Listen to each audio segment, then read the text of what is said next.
Obiko. Did you see any God come and build any factory in Nigeria? Dr. Oge, that's not fair. What you just said now, I don't take it lightly. How can you say that they'll be going to pray? They are praying for their neighbors to come and be begging them for food. That's what they are praying for. For their neighbors to come and beg them for food. I mean, that is what Adeboye asked them to pray for, or rather prayed for them. Please go ahead. Not mind me. I'm just joking. All right. So the fact that a lot of us in Nigeria has been, pardon to use the word, brainwashed, right? The brainwashing is now so deep that I don't see Nigeria redeemable. I look at Nigeria and I just see a lot of impossibilities. A lot of impossibilities, because where do you want to start?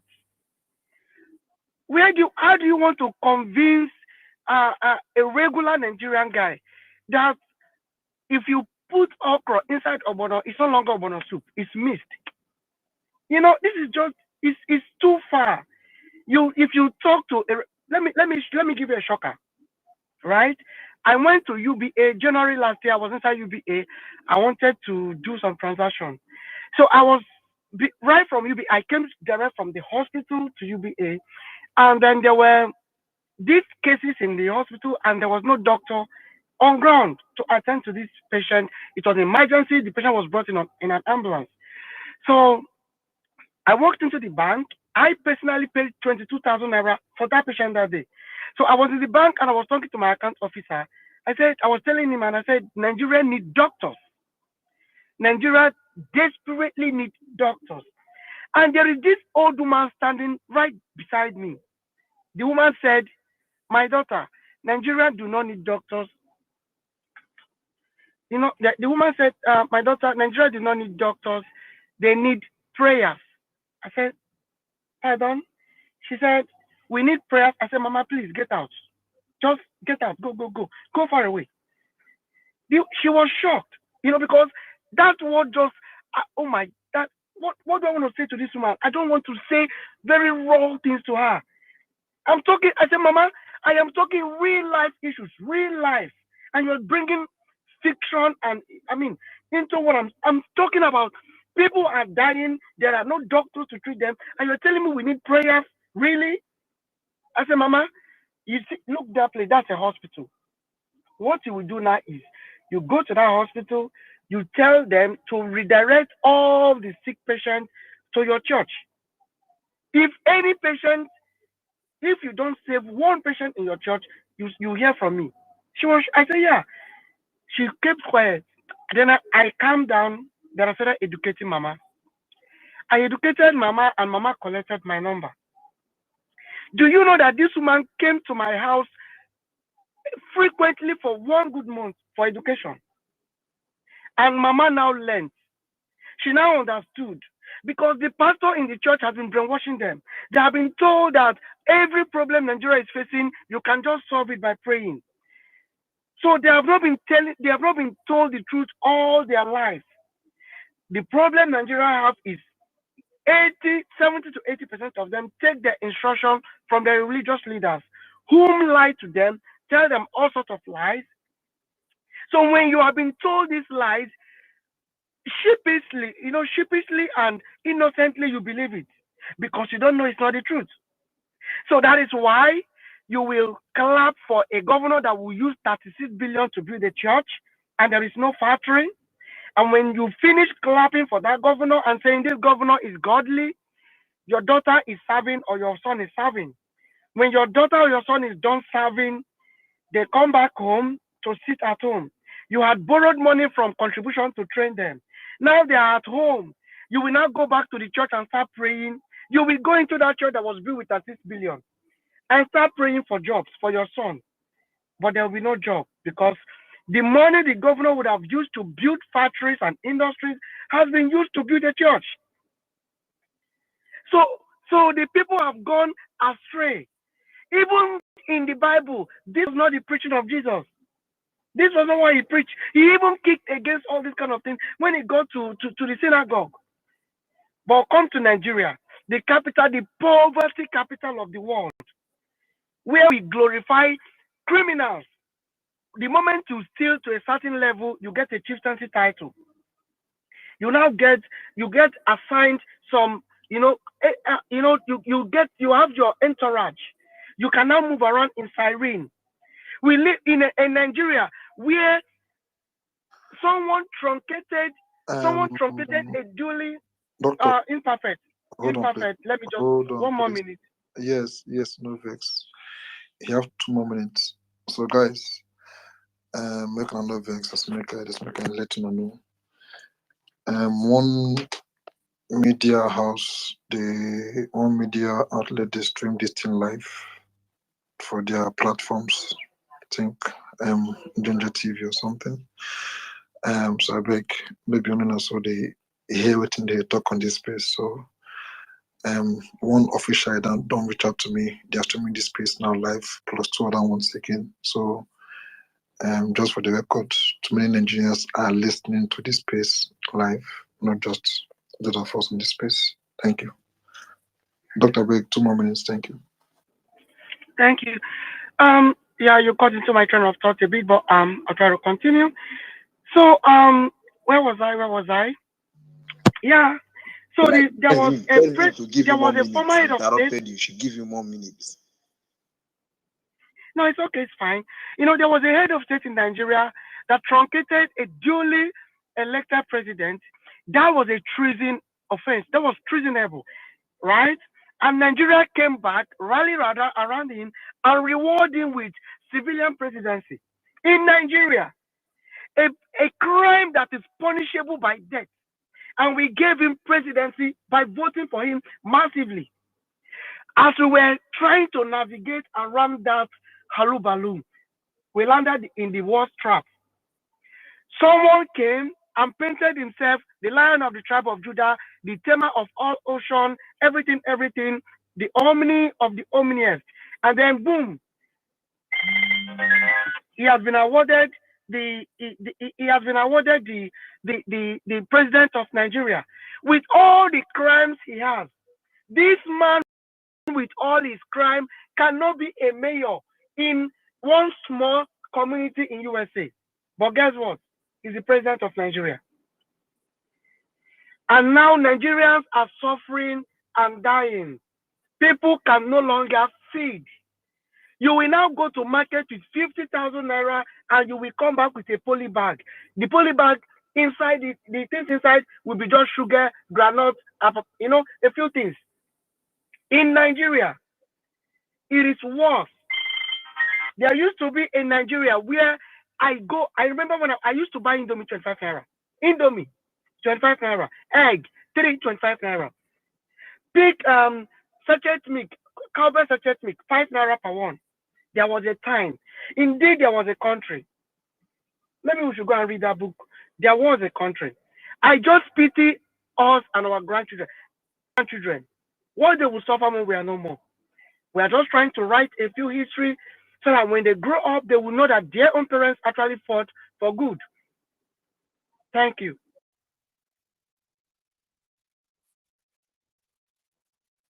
All right, thank you very much. Thank you very much, Doctor. Well spoken. Okay, the next person to go is I think that should be. Give me a sec, please. Captain, you've spoken before.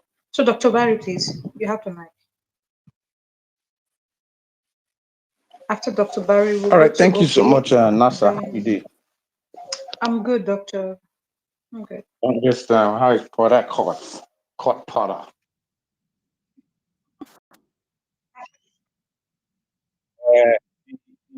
The reason why I requested the mic again is to appeal to you guys and ask you guys to stop this taras that you are doing. Please. See, these guys, they are recording this space and they will take advantage of the things you are saying and put it as if it's true. Let's not give these bastards demon opportunity to continue to hold sway to power. Which kind of style again is this one that we need to come to space and be talking? Ahmed Bola Tinubu is an illegitimate government president. that is doing well, everything is going well. They are recording you and they will use it on their advantage. Why are you giving them content? Please now. I was not in the know, and I had somebody talking. I have to bounce on the guy.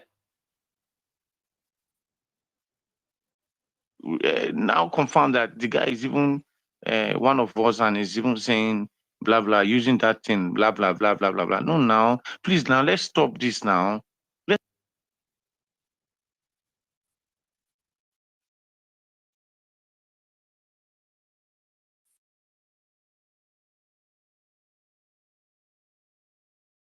Right now, we are building serious opposition against the terrorist president called Buhari and El-Rufai and all those people.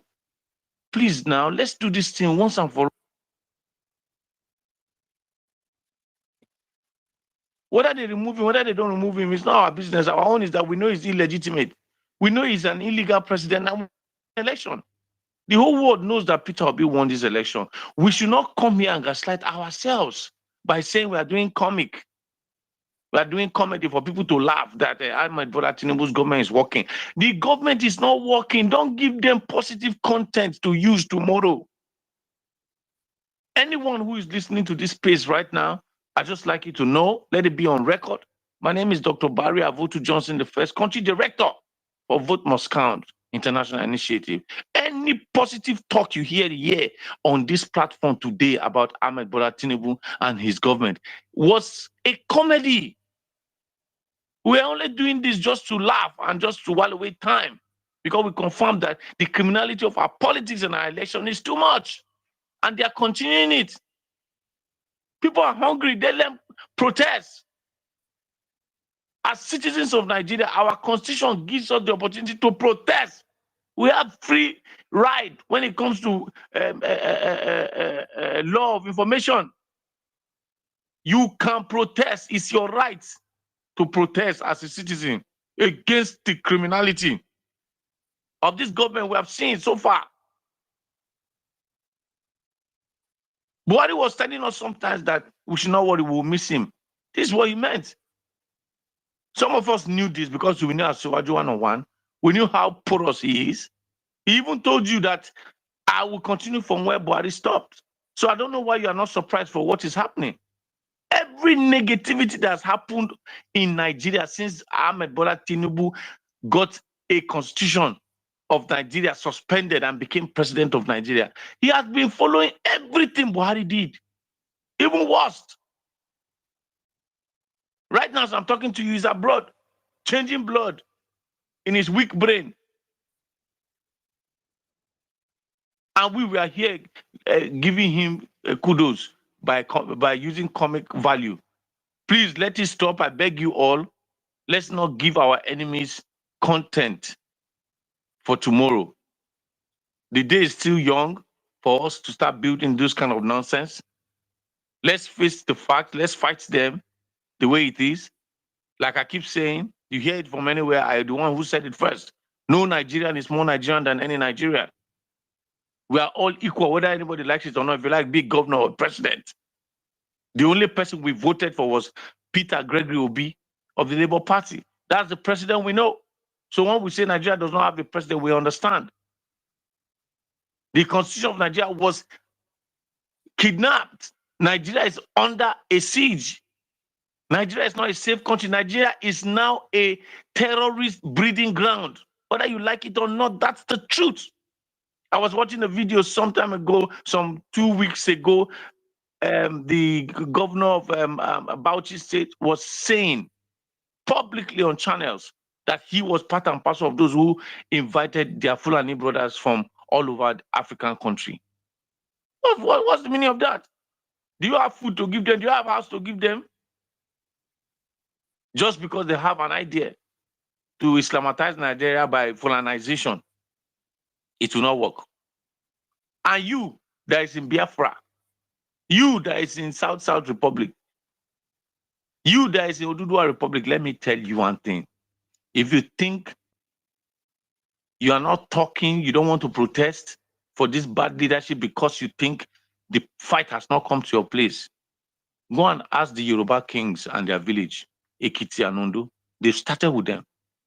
Let these Hausa boys, these Fulani boys cross over from this middle belt into the Niger, into the south, and you see what will happen. They will finish all of you. That time you will know that some of us who said, go and look for gun and buy, or look for cutlass and buy, or look for wood and sharp like a trap and wait for anybody and defend yourself. We don't know what we are talking about. We know what we are talking about. This government of Asiwaju has failed to protect Nigerian people and their property. That is supposed to be the first duty of any president or governor, to protect the lives and property of the people, the indigenes in your state and the citizens of your country. Who here can tell me that he has enjoyed protection from Ahmed Bola Tinubu? Who here can tell me that Ahmed Bola Tinubu gave you water to drink, borehole water, your normal water, tap water? Tell me, show yourself on this space. Tell me that, show me that person that your own area, you have 24 hours electricity. Show me that person on this platform that has security, that is given by God. Mr. Barry, can you still rounding up, okay? Please. So please, thank you. I just want to continue to keep telling us, let this comedy stop. Let's attack these issues as they are, and let's not give the enemy any opportunity to have materials that can be used against us tomorrow. Look, don't be worried. 2027 is next tomorrow. Every bad government breeds faster night and faster day. The more wicked you are, the more the days run faster for you to go. We have given them the opportunity, and now we'll take it.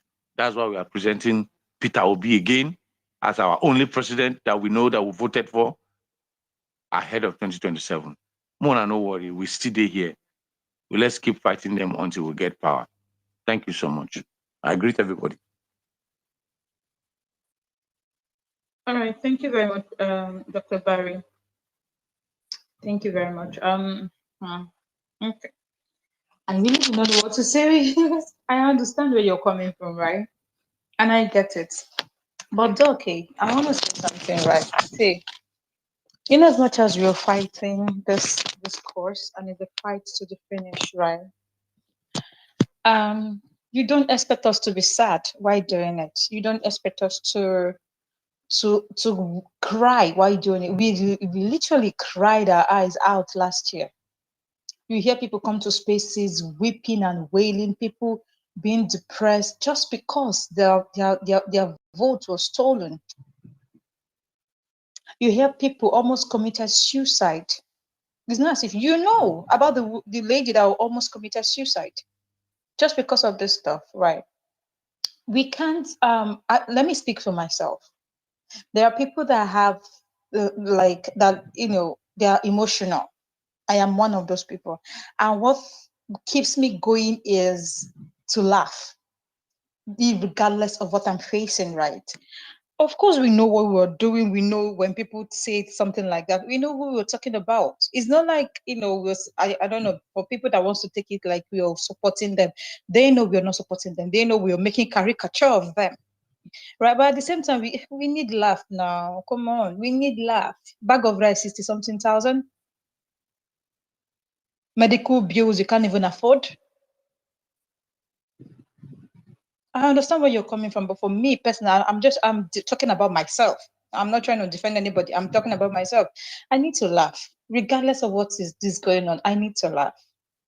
You understand? So trust me, I get what you're saying. I get it, but it is what it is. You know. So, but then thank you very much for your submission. It's quite powerful as always. You've always have one of the biggest voices, you know, in this movement. So thank you. All right, okay, God, you have the mic. Thank you very much, Nasa. Nasa, I know you have explained, but I want to give thumbs up to Dr. Barry for what he said, because, yeah, Nasa, we need to lighten up once in a while, but not with a serious thing like that. That Shetima guy, I don't know what he stands for, who he stands for, but you see that he got worked up and he left. I don't know if he's left the space, but he's no longer on the speaker section. You don't know what that has done to him. You may be able to understand, but for the light-minded who do not, the first time, I think it was even on this same space, when somebody pulled that on me, I didn't know it was sarcasm. I blew out. I blew out on the obedient guy that was playing that sarcasm on me. It was later I understood, So it's not everybody who is in that place to understand. Some people here, if not that Dr. Barry now have explained, they would never have understood that Wake Up and the other guy were actually being sarcastic. So we need to play down a bit. Wake Up, your hand is up again. I am hoping and I'm pleading with you that you listen to what Dr. Barry said. I beg you in the name of God. Please don't come back up and say, we don't care. We mean what we are saying. It's not sarcasm. Wake up. I use God, beg you. For the heart of those that are light, I beg you in the name of God, please, please. Okay, Dr. Barry, one thing I won't beg you, Sha. Say you they push, make we get this revolution for Nigeria. This one where you don't come, they talk 2027. Leave that 2027 matter. I know say if we get next election, if Peter be come out again and here we go field, but may we not start to the talk, say, may we chill 2027. If we start saying it, people are going to relax. The push for this government to go down will go down. So I beg you, Dr. Barry, for now, 2027, we will know the two highlight time like that, because we still they hope by God's grace, say, these two people, Shetima and Tinubu, they go step down before 2027, because I don't know how we're going to cope. I don't know how we're going to live with this kind of government. All right, let me quickly get to it. So, you see, forgotten who was speaking, and he said that we should not expect the East to come out and join the protest. It go reach everybody.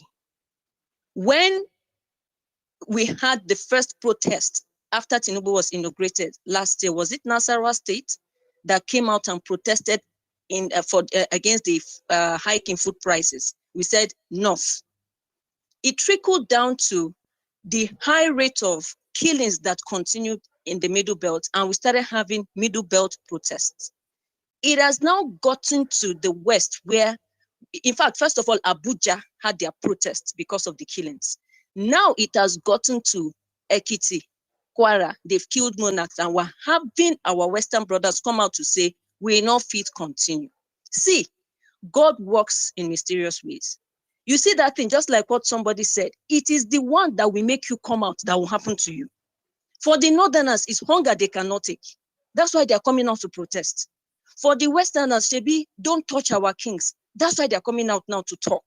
For the Easterners, we don't know the one way to go touch us, but he go touch us and we'll come out to protest. So we cannot categorically come out here and say East will not come out and we go protest when time comes, because he go touch us. Nobody waited for this space. So long as Nigeria has not been broken down, so long as we have not gone our different ways, so long as we are still being called one Nigeria, it go touch everybody, Harma, East, South, everybody shall go come and protest. We no go get choice. I need to leave that at that point. Then let me also say that I think that we should stop dwelling in the past. And when I mean past, can we leave 2019, 2015 alone? In 2023, Peter Obi won the elections, and it was not the Igbos that made him win the elections alone. It was not Igbos and the South alone. It was not Igbos West and South alone. It was not Igbos West, South, and Middle Belt alone. It was the East, the West, the South, Middle Belt, and the North. So if everybody came out and made Peter Obi win, how is it that we keep coming back to say some people voted Tinubu in along tribal? We know some people still voted for. See, let me tell you, some Igbos, as in Nwafu Igbo, voted for Tinubu. Some Nwafu Igbo voted for this drug baron, as we call him. So it is not, let's stop pushing this blame on the Westerners and the Northerners. Shebina then go vote. Tinubu didn't win the elections now.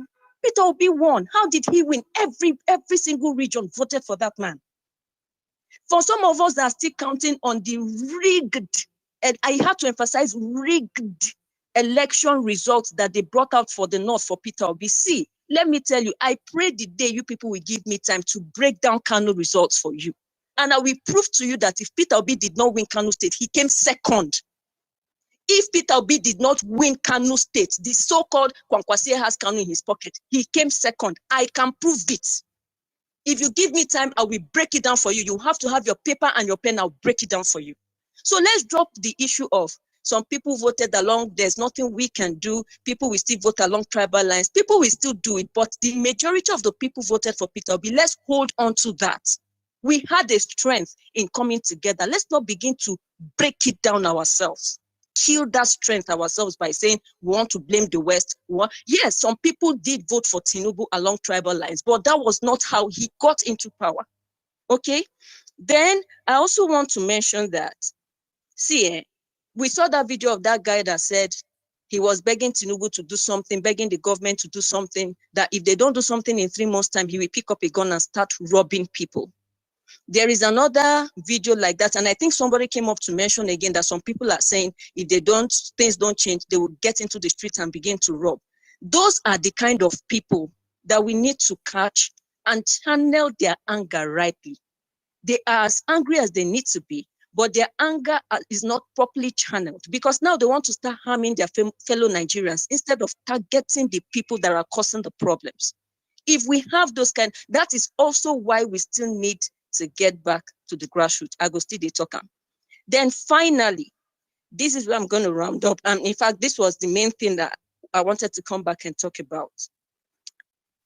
To every well-meaning Nigerian, and especially, particularly to obedience, Peter Obi is still carrying the bulk of this load, I'll tell you. The man is both on air and on ground. He comes on Twitter, he will tweet and shake tables. He will go on ground.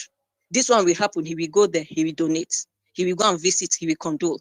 He will go and hail Nigerian super egos and say, well done. Keep pushing. You're going to get there. He is everywhere on ground and on air. We, that are his followers, that as of 2022, 2023, we were with him on ground and on air. Right now, we are only on air. What are we doing on ground? What are we doing on ground to add to the pressure he is putting on this government? It is good that we are on air. It is good, the great things we are doing on social media. I like it because it is a weapon I'm using myself. But I want to urge us, there are things we can do on ground to also increase the pressure. I'm not talking about protests now. I'm not talking about protests. You see those things Peter Obi is doing, go here, do this, go there, do that. Can we start doing some small things? Call it obedience outreaches. But in those outreaches, we will drive our narratives. Can we begin to do that? Add the same pressure that Peter Obi is putting on ground, because it's not fair that we are just on air and Peter Obi is both on ground and on air. So I'll plead with us, every well-meaning Nigerian, every obedient, let's begin to think about things we can start doing on ground in addition to what we are doing on air. I yield the mic. Thank you so much.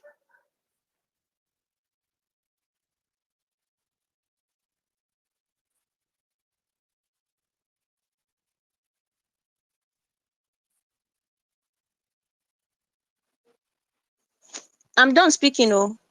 Yeah, thank you. Don't mind me. I don't know what happened to my phone. All of a sudden, I'm looking for my Twitter app.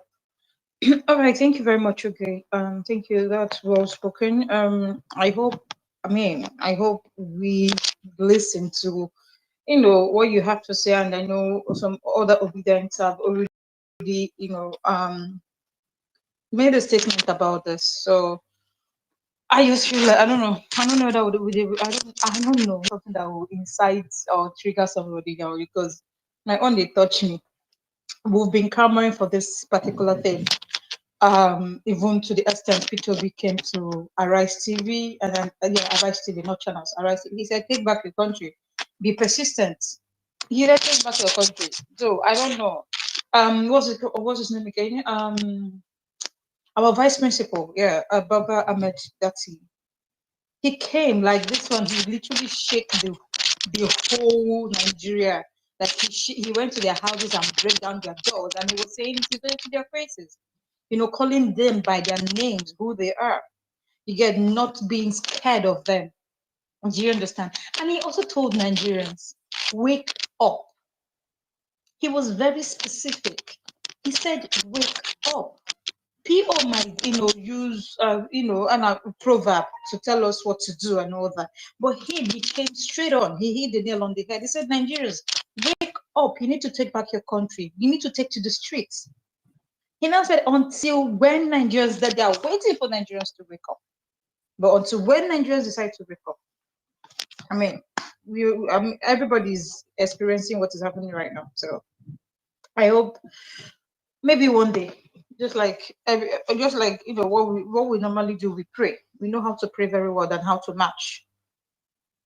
Martin Luther King, what did he do? He was a reverend, right? What did he do? He didn't stay in his room to pray. He led the way. We know how to pray very well, but we don't know how to take action. That's, I don't know even for Bible where they see that one. Even Jesus Christ, God took action. Even after praying, he took action. But let me stop there. Okay, Justice, you've been going on and off. You have the mic after your. Oh, so no, Justice, sorry. Calm down. Abba. Nasa. Hey, Jesus Christ, sir. Nasa, sorry. Oladipo don't speak on this place. Daniel don't speak. Captain don't speak. Sam don't speak. Justice, Arthur, and Williams, they've not spoken here. So I beg, my Justice will go next. After him, come to Williams. Arthur, Williams. Then we'll go back to you. Thank you. All right. Thank you very much. Justice, please go ahead. Good morning, everybody. Good evening, Justice. Okay, it's evening where you are. Okay, I think say it's morning. Number one, Nasa, you said that he said Nigeria should wake up. He's a Nigerian. Why he didn't lead the protest? If he come out on the street today, why people will not follow him? But you know that is not going to happen.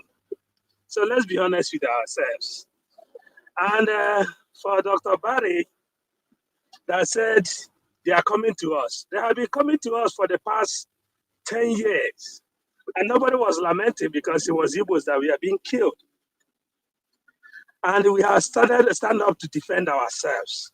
They call us terrorists. They call us tyrants. They call us all sorts of names. They call us clowns. There's nothing they have never called us. And people are still saying they are coming for us. They have come. They have tested us. They kill us in Ugunwan. They kill us in Ebonyi State. They massacre us in Mpo. They kill us in Headbridge, Onitsha. Who protests for us? Nobody. We stood up for ourselves and said enough is enough. My name is Justice. I'm contributing to arm Biafrans. And we are doing it openly. We are not hiding it. Biafrans should carry arms. And if these people showed up, we deal with them. So, like my brother who said that he's not going to allow any of his brother to go and protest this useless protest. And when they kill them, everybody go to his house and sleep. That is where we stand now. They have killed us enough. And some of you who call us names and tell us, oh, your Biafra is not coming. Oh, you are trying to, you are talking about other people. Nnamdi Kanu cried and cried in 2015. Nnamdi Kanu said, the Fulanis are coming. At that time, nobody saw anything coming. That is why he was arrested in 2017. In 2015, when he come to America and tell them, all you need is guns and bullets to defend yourself because these dangerous people are coming. Do they come or not? He told you that Tinubu is going to be the next president of Nigeria 8 years before now. Did Tinubu become the president or not? And he told you that your Naira is going to be useless. He told you that one day you wake up, your money in the bank will disappear. Now they are planning to convert your domiciliary account to Naira. Did it happen or not? But we pretend as if those things have not been said because the man that said it is an Igbo man. If it was a white man from Britain or from America come and say all these things, we all would take action. But because he's a black person that is telling black people, you don't reason well. If you reason well, you can see what the danger that is coming after you. I'm sure by now, some people will read his statue in their front of their houses, like they read Jesus. You know, this is why when we come out and we said the way our people reason is the worst thing you can ever imagine. And people will say it will touch us. What is going to touch us? Do you know how many of us that have been killed? And if somebody say he will touch Igbos, Igbos will, you have touched us. And we have stand up to say they will not touch us again. If they kill one of us, we kill 5 of them. Nnamdi Kanu said it in open radio. He didn't hide it. So if you are coming to tell us that Igbos, you have to rise, we are not. We have risen long time ago to defend ourselves, and you people call us terrorists. Even when Nigerian government, who proscribed us, we went to court with them and we won them. And the court said IPOB is no more a terrorist organization. They are not proscribed. Some of you will still come online and say, Justice, you guys are terrorists, you guys are this, and you guys are that. I was in Nigeria for 2 months. And you look at people who are calling you all sort of name, they can't even stand you. And that is why my head freezes when I see Igbo people supporting one Nigeria. The people you are trying to be with in Nigeria cannot even remove your shoe. They can't even be your houseboy. They can imagine Tinubu being my president. And somebody will say, he's not my president, but if Tinubu order for them to carry you in your house today, they're going to carry you without even asking question. This is a man who cannot even be Simon Gateman. You call Simon a criminal, you call Nnamdi Kanu a terrorist. But these people, where they live in London and in Finland, your Tinubu, your president, who is giving orders today to deal with you, cannot even be their gate man. Because when they run their background check, you find out that this is a criminal. In America, where I live, as a common as I am, Tinubu cannot even drive me as a taxi driver. Because for you to get ordinary Amazon job, go and check. For you to get a correctional job in America, go and check the kind of background check they're going to run on you. They even want to know if you are owing your mobile phone, if you are owing your mobile phone. Talk less of when you're a criminal. But in Nigeria, we celebrate 99% of your politicians are criminals. 99.9 is criminal. But when we say it, people will say, no, you are talking about protest. What kind of protest are you going to do? We know the solution to Nigerian problem. We have cried for like how many years? Okay, let's leave what I cry, we cry. For this Twitter alone, for the past 4 years, we have been active on Twitter space, talking about this Nigeria leadership. And we have come to one conclusion, that Nigeria will never work. All of us know that Nigeria will never, ever work. Even the people that are telling you that they are going to make it work. I remember my brother Obi in 2022 said Nigeria is with his own words. He said Nigeria is a car that the engine have knocked. It doesn't matter the kind of driver you put in it, he will not move. Even if the best driver in the world, that car will not move. But it shocked me when he comes in 2023 and tell you that, hey, you can tow the car on a tow truck. So he can be a tow truck that will tow it to a mechanic where they're going to fix it. And I laugh because they want Igbos to committed to the election that is coming. And they know that somebody like Obi will make that happen. And he showed up and it happened. That's why Nigeria is still standing. If there's no Igbo man on that ballot paper, I'm sure by now Nigeria could have been on the ground. But what I want to tell Nigerians, when you tell us, oh, come down and fight for your Biafra, I was on ground and I look at people who are telling us to come on ground. Oh, now you want to protest people that are hungry, that cannot feed their children. That woman that have 3 children, backing one of them, carrying 2 with 2 hands, trying to put it in keke to send them to school. You are telling to go and protest. And then when these people are killed, and you go back and relax. If that is said, Nigeria wake up and go on the street, he will be the first one on the street the next day. Then people will follow him. That's to show you there's no patriotic Nigeria. It's a lie. When they tell you there's a patriotic, no one is. Nigeria is nobody's country. Nigeria is not it's just a means of identification that the white person gave you as a means of identification. Nobody is interested in this, your Nigeria. So when people say, oh, women in Nigeria, I would just be asking, where is women in Nigeria? Then if we have women in Nigeria, why do tribal play our politics? Why do we play politics according to our tribal lines? When you talk about Igbo man, he will rise up like something. And then when you call a Yoruba person, he will start fighting. We play by tribal line. I talked to some top politicians while I was home, and they will tell you Nigeria will not work. Forget about all these things they're doing. And I will ask them, why are you people still pushing us on this? I talked to the rich guys. They said, do you want us to die? I was with one of the top Labour Party member in Owerri. What did he told me? He told me the scam that went throughout the election in 2023. And I laughed. And I said, do you remember why you blocked me in Twitter? When I called you out, you were a member of PDP. Within 2 months, you run over to ABGA. Before another one, you run over to a Labour. And what are you looking for? You want where you can get space to become a governor of Imo State, right? So all these things, and you are putting the life of your children in danger. Because any day you wake up and you stand up and said you support Nigeria, you are putting knife in the neck of our children.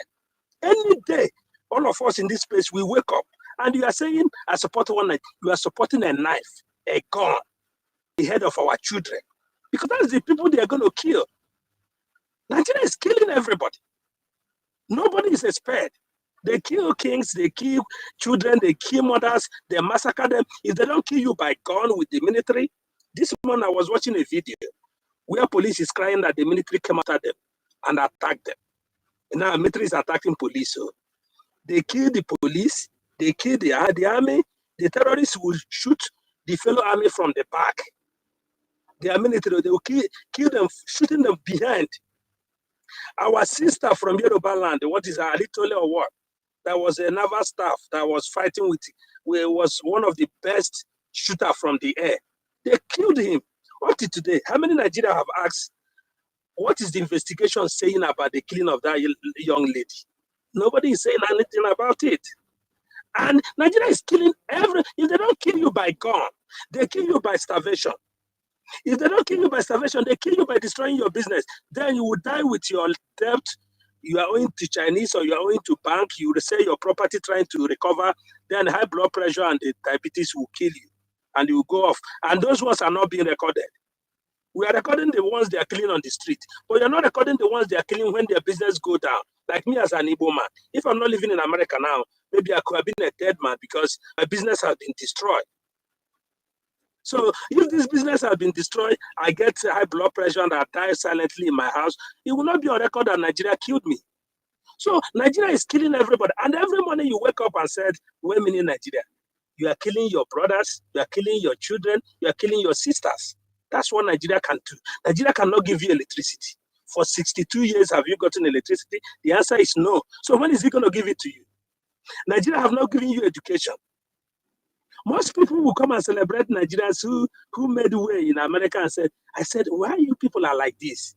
If you school in America, you become American citizen, you now become a mayor or something, Nigeria will be celebrating you. As if they were the one that offered you the opportunity. They didn't. Nigeria don't give you education. Nigeria don't give you water. This morning I was also reading from Sahara Reporters. They are telling us that in Abuja, it was in Abuja or somewhere, they said people are in water crisis. They can't see water to drink. But in my village, I have a spring water running from stone that we can drink without treatment. So they are chasing us from our land. Anyway, what I want to say, for some time now, I want to run away from imperfect space because I want me and Imperfect to have a very physical fight so that people will see that we're going to have this fight physically because we have fight a lot in the timeline and in space. But that is my brother, we're going to fight. But one thing I want to tell Nigerians is, why do you want our children to be killed? Why do you want them to be massacred? Because nobody else is doing this apart from Nigeria. Nobody else. It's Nigeria that is doing it. And they are doing it intentionally. They are doing it intentionally because by the time they kill your workforce, they kill and put fear. And the ones that didn't kill escape to somewhere. They take over your land. We have seen all the handwriting on the wall, where they are coming from and where they are going. I'm going to end with this. Amadu Bello said, instead of, they're going to make indigenization. He put that, there's a way he put that English. That instead of them even to give an Igbo man any position, they better sought for expatriate. When they couldn't get expatriate, they can look for that tribe for that Igbo Hi, man. Justice, please, can you start rounding up? Okay. Yeah, I'm gonna round up. But my Thank you. brother Ojuku said one statement, and I don't know why. He was always produce prophet. In 1966, Ojuku took Nigerians to Aburi for negotiation. And it's like he projected what is going to happen in Nigeria after in 50 something years. And then the Kalo came again and give us head on what is going to happen. Everybody keep quiet. And I'm going to end up with this Ojuku words. Ojuku said, we have tried whatever we can to leave this country that was created by British and handed over to us. We have gone even to a civil war. We kill our own people. We kill our own people. Is it not time for us to go back upon the foundation upon this nation was built so that we can correct this abnormal situation that are killing our people? Is it not time? You talk about protests, you talk about government, but the foundation that produced this killing, these monsters that call themselves leaders, you don't want to touch it. Why? What is your profit being a Nigerian? I want somebody to explain to me, why do you want Nigeria to continue the next day when you know that the continuation of Nigeria is going to kill more people? That makes you an evil person.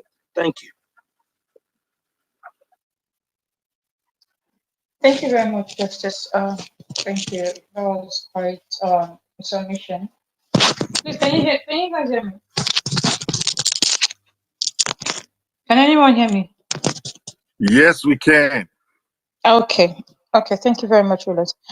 Justice, thank you very much. That was quite a submission, I won't lie, but you know, it had it's okay. Let me just yield. All right, who is going next? Williams. I'm next. Is you okay? Yeah. Okay, go ahead. Go ahead. I think Imperfect called you. All right, go ahead. I wanted to call Oladipo, but it seems he fell off. So maybe when he requested the mic again, yeah. So let me just take a cue once and for all. Then we'll go by the queue. So Williams, when you're done, Captain, you've spoken before. Daniel, you've spoken before. So please, you have to be patient. When you're done, Williams, Oladayo will go, and then Osogini, the groove, right? Hold on. And the groove will go. So Williams, Oladayo, and the groove. Then we'll come to Daniel and then Captain.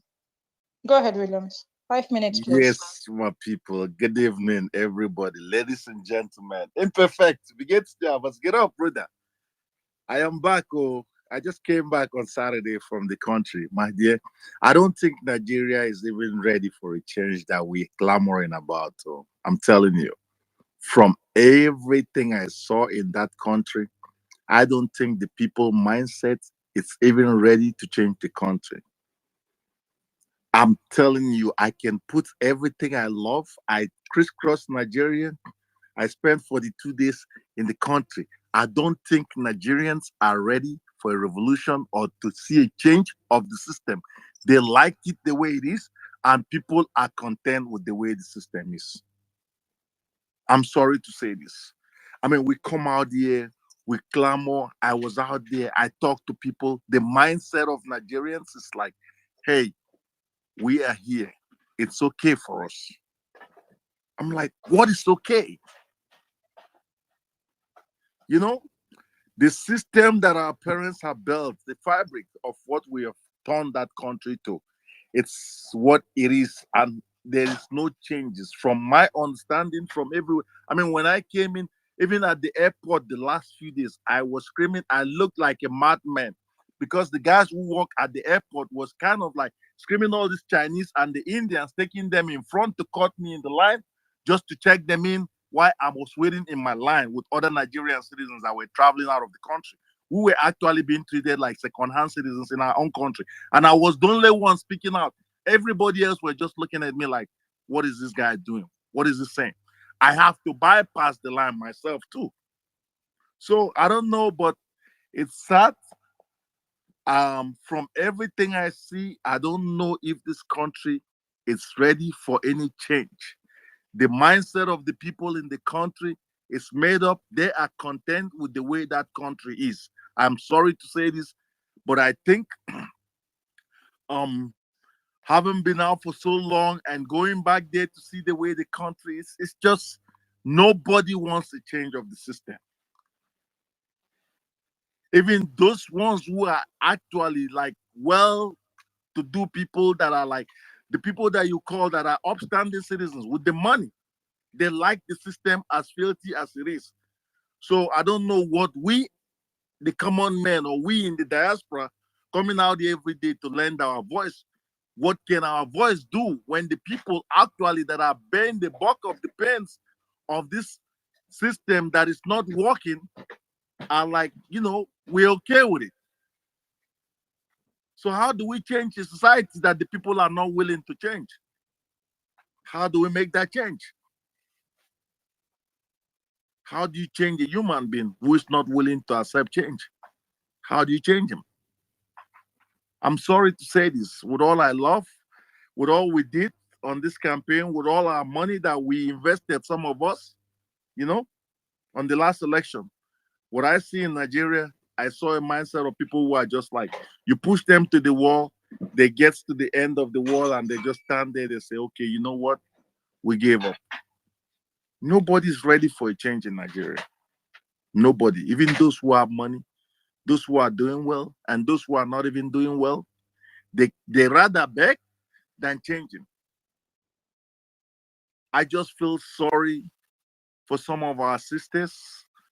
And I don't know. I mean, to our brothers, some of them they just go with the flow. But our sisters, I mean, the men are just ridiculousing them to nothing. And it makes me sad. I feel like crying because I have nieces. And I see the way the society has turned them to. It's sad. This is not the country we thought of, or when I was growing up, I think I was born from, but the country has changed. And this, I don't know how we change Nigeria to what we want the country to be. We that comes out there on social media and clamor every day. I don't know what we do, but I mean, the prayers are not working. I don't know if prayers can even work because the clergymen are using the religious also to help keep the system the way it is. Instead of them building factories or building vocational schools, they rather build more churches and enslave the masses, the poor masses, have them on Saturday on a very hot sun, telling them to go out on a crusade, to go and preach the gospel and win more souls for Christ, even though the people are hungry. It is sad. I have a conversation with a couple of the clergymen. I say, you can build factories, you can build mechanic workshops, you can build where children will come and learn how to be tailor, plumber, electrician, mechanic, faulkner. I mean, everything you could do that than building all these bullshit churches that you're building. And they looked at me like if I was just saying something out of my nose, or I don't know what I'm talking about. You understand me? So I don't know, but it's sad. I mean, like I said, I don't see Nigeria. I don't know how we will get the change that we want. I think if we really want to see this change, most of us may have to either we have to, like what they did when they what do you call it the slavery that went back to Africa after the slavery was free, they went back and they helped for the independence. I think this is what we may have to all do. Get back on the plane and fly back to Nigeria and start the revolution with them out there and get the change that we want. But if we depend on the brothers out there on ground only, I could tell you guys, in the next 20 years, I don't see the people out there changing that country. I can bet everything I love on it. The next 20 years, the psychopaths that we have back home are not ready to have that country change. I'm sorry to use this word. The people out there, they've just accepted this norm. They've been beaten to the edge, and some of them are saying, you know what, I gave up. It's good the way it is. It's sad. But this is what I see, my brother. Thank you. I yield the mic. All right, thank you very much. Thank you very much, Williams. Oh, who dropped? Okay. All right, the group, you have the mic, please go ahead, 5 minutes, please, and then we'll come to General and Captain. Okay, thank you all so much. Big ups to the Prince, German Prince. Thank you. So yeah, quick one. I just to be fair, I had William say something about Nigerians being psychopaths. To be honest, he didn't lie. He didn't lie at all, because from what I've seen, Nigeria's been like a product of a very terrible foundation. Yeah.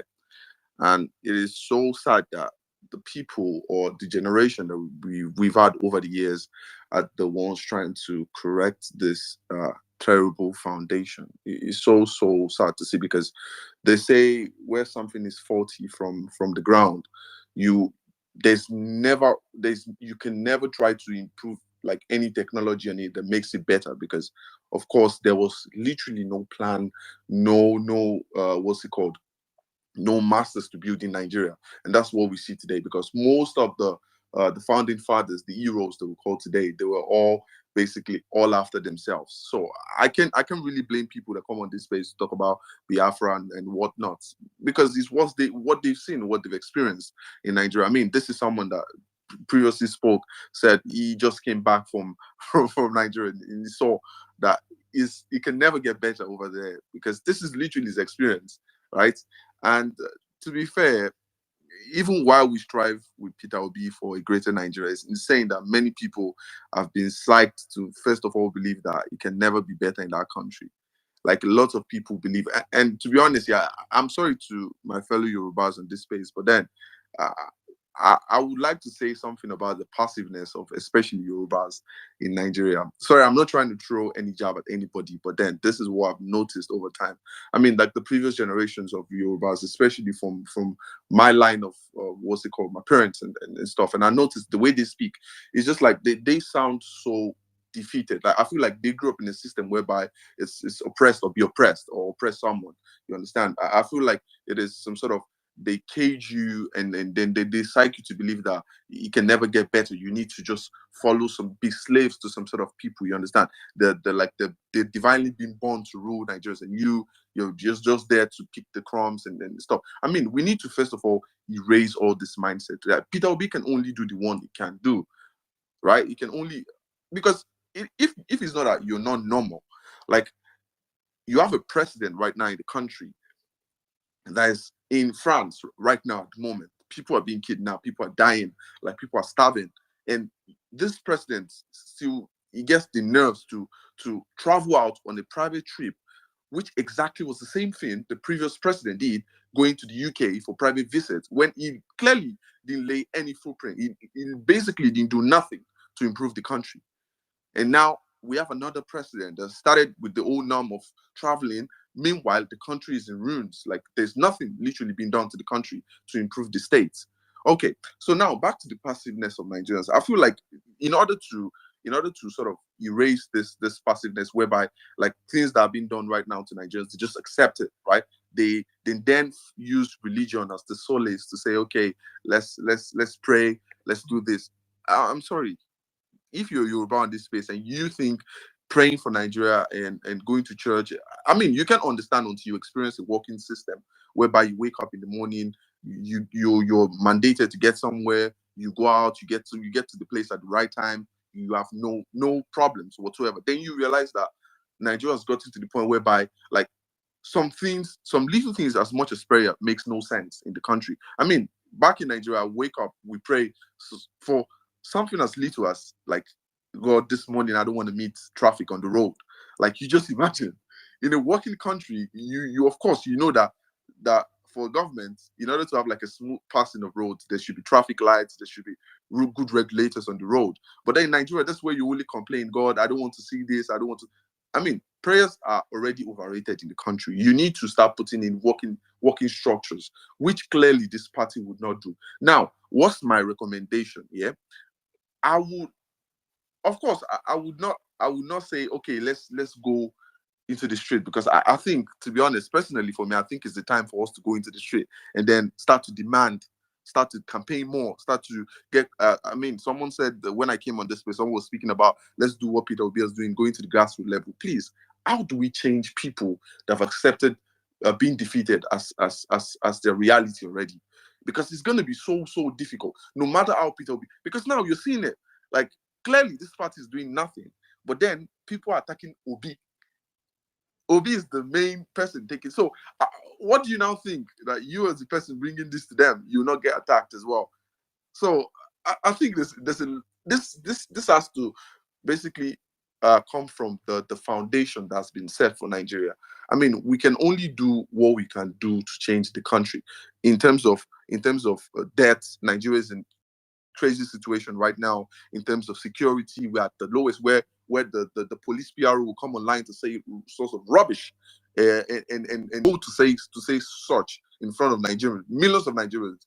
It's crazy, whereby we have like state media being run by what's it called, the ruling party. We have like so many. I can go on and on and on. But then what we Yorubas, I mean, the of course the older generation, what they see is the hatred for the Igbos, the tribalism they see every day. The Igbos cannot do anything in the country. If you ask a single Yoruba man, if you go to the deep trenches of Ondo State and you ask a Yoruba man why they think Peter Obi shouldn't, first response you hear is, it's not part of us. It's not a Nigerian. That's what you hear. Meanwhile, lots of Igbos have lost their life from this shit. They literally, people died for this shit. Like, as far as like 10,000, like lots of years ago, people have lost their lives. But then what we see in this generation now is they're not part of us. They're Igbos. We don't be like. Meanwhile, the Awusas, that's the bandits that's been killing Nigerians. The Awusas, clearly Fulanis. You don't hate them. You don't despise them. So I think there's a need to sort of how am I going to say, like, create like a proper awareness system for Nigerians. Come on, first of all, you're Nigerians. When you start putting bias into all these things, it divides us. We already have like cultural values dividing us. We already have like religious values dividing us already. So when you start to put in this is not part of us, then it robs you of the right administration, which is obviously we see from Tinubu, with no credibility, no background, ruling Nigeria right now. And so even the Bible says it, where you see the unrighteous ruling, it's difficult. The house is burning already. So I would say personally, I'm not going to be a part of people who's going to say, let's go to Nigeria and if the Nigerians are not going to protest, if they're not going to stand up now against this. Now we're seeing it in places like Mina. People are coming out. I saw a couple of videos today. People are coming out to say they're starving. If Nigeria, in its collective voice, people over there living right now cannot leave the shores of their jobs, leave the source of their life with the comfortability, and go out now to say we want better, we demand better. I feel like there's no way we staying in diaspora can come online and keep ranting as much as possible. Like, if we are to see changes, people on the ground that are experiencing this terrible hardship, they need to be able to say, yes, we are done with this. We cannot continue with this. They need to go out and start to make a movement. I'm sorry for the bad word, but then we do not need to think about anybody taking advantage of the whole situation now. I mean, this is the right time where the president should see that clearly nothing is working. We can see it, of course, in the different ECOWAS African states. Now they're seeing it. Can you start rounding up, okay? Yeah, of course, I'll start rounding up. So I just want to say, people in Nigeria, first of all, need to first see the need for a change in governance before we in the diaspora we were able to intercede, or we're able to collectively support them, of course, online and stuff. So the change needs to start from the people staying in Nigeria. Thank you. All right, thank you very much, The growth. Thank you. That was a wonderful submission. But there was quite some things you said that I didn't really agree with you on.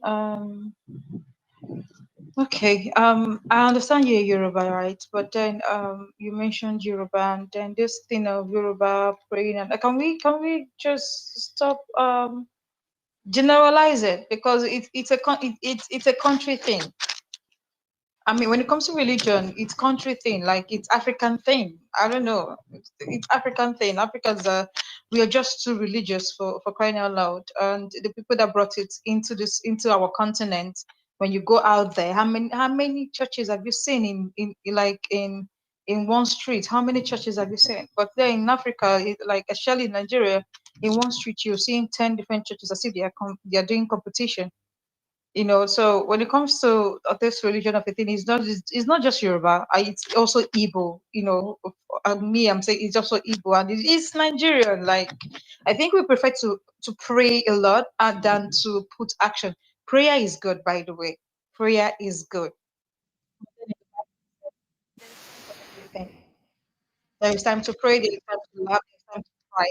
There is time to take action. Prayer is good. To talk to God is one of the most important things one needs to do, incorporate in your life. But then, without action, you don't expect God to throw down manners for you. You don't expect God to come and send Angel Gabriel or Angel who again?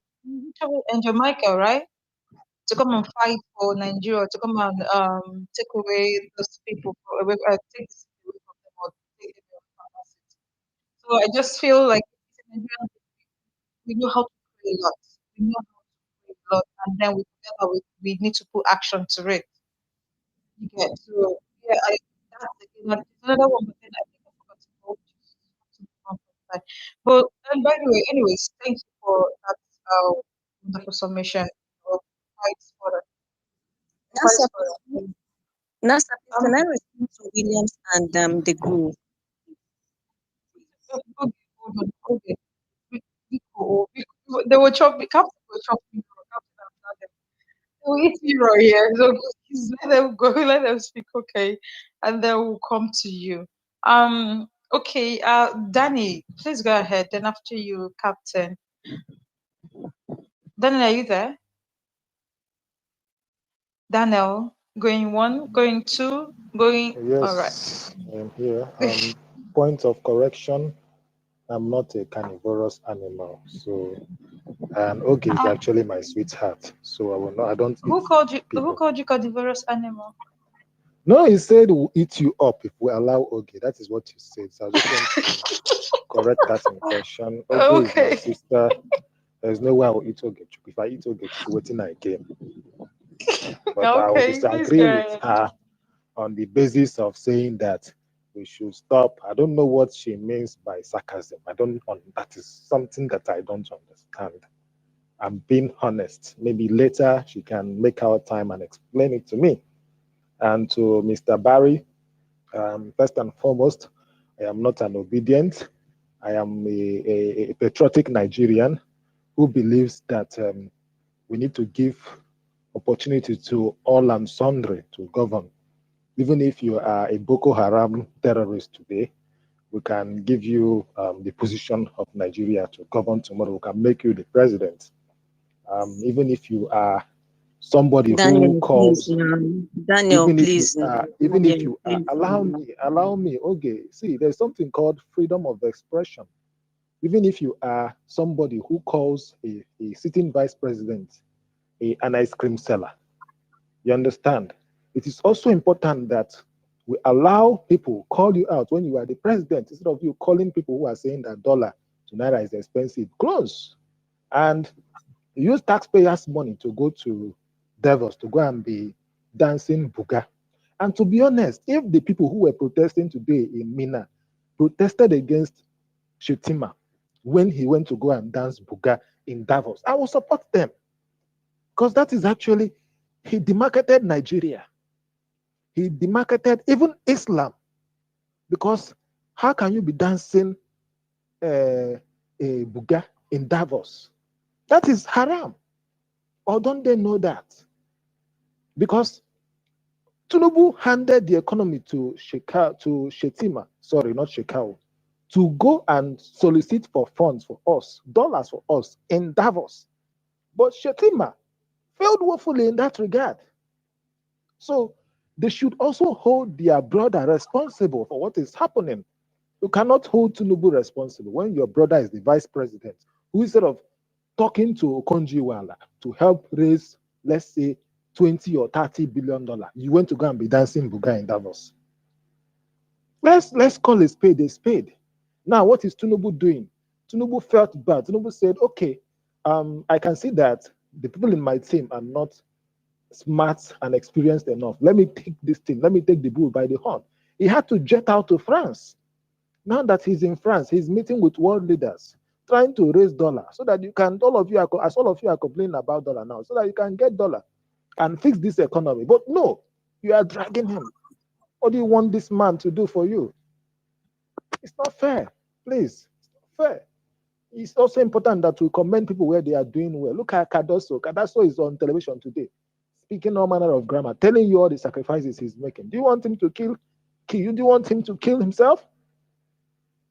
And if you are talking about insecurity, who is the chief of defense staff?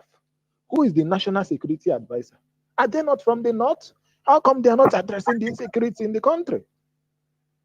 No, see, this is democracy, and there's something called division of labor. So blame everybody proportionately because all of them are being paid.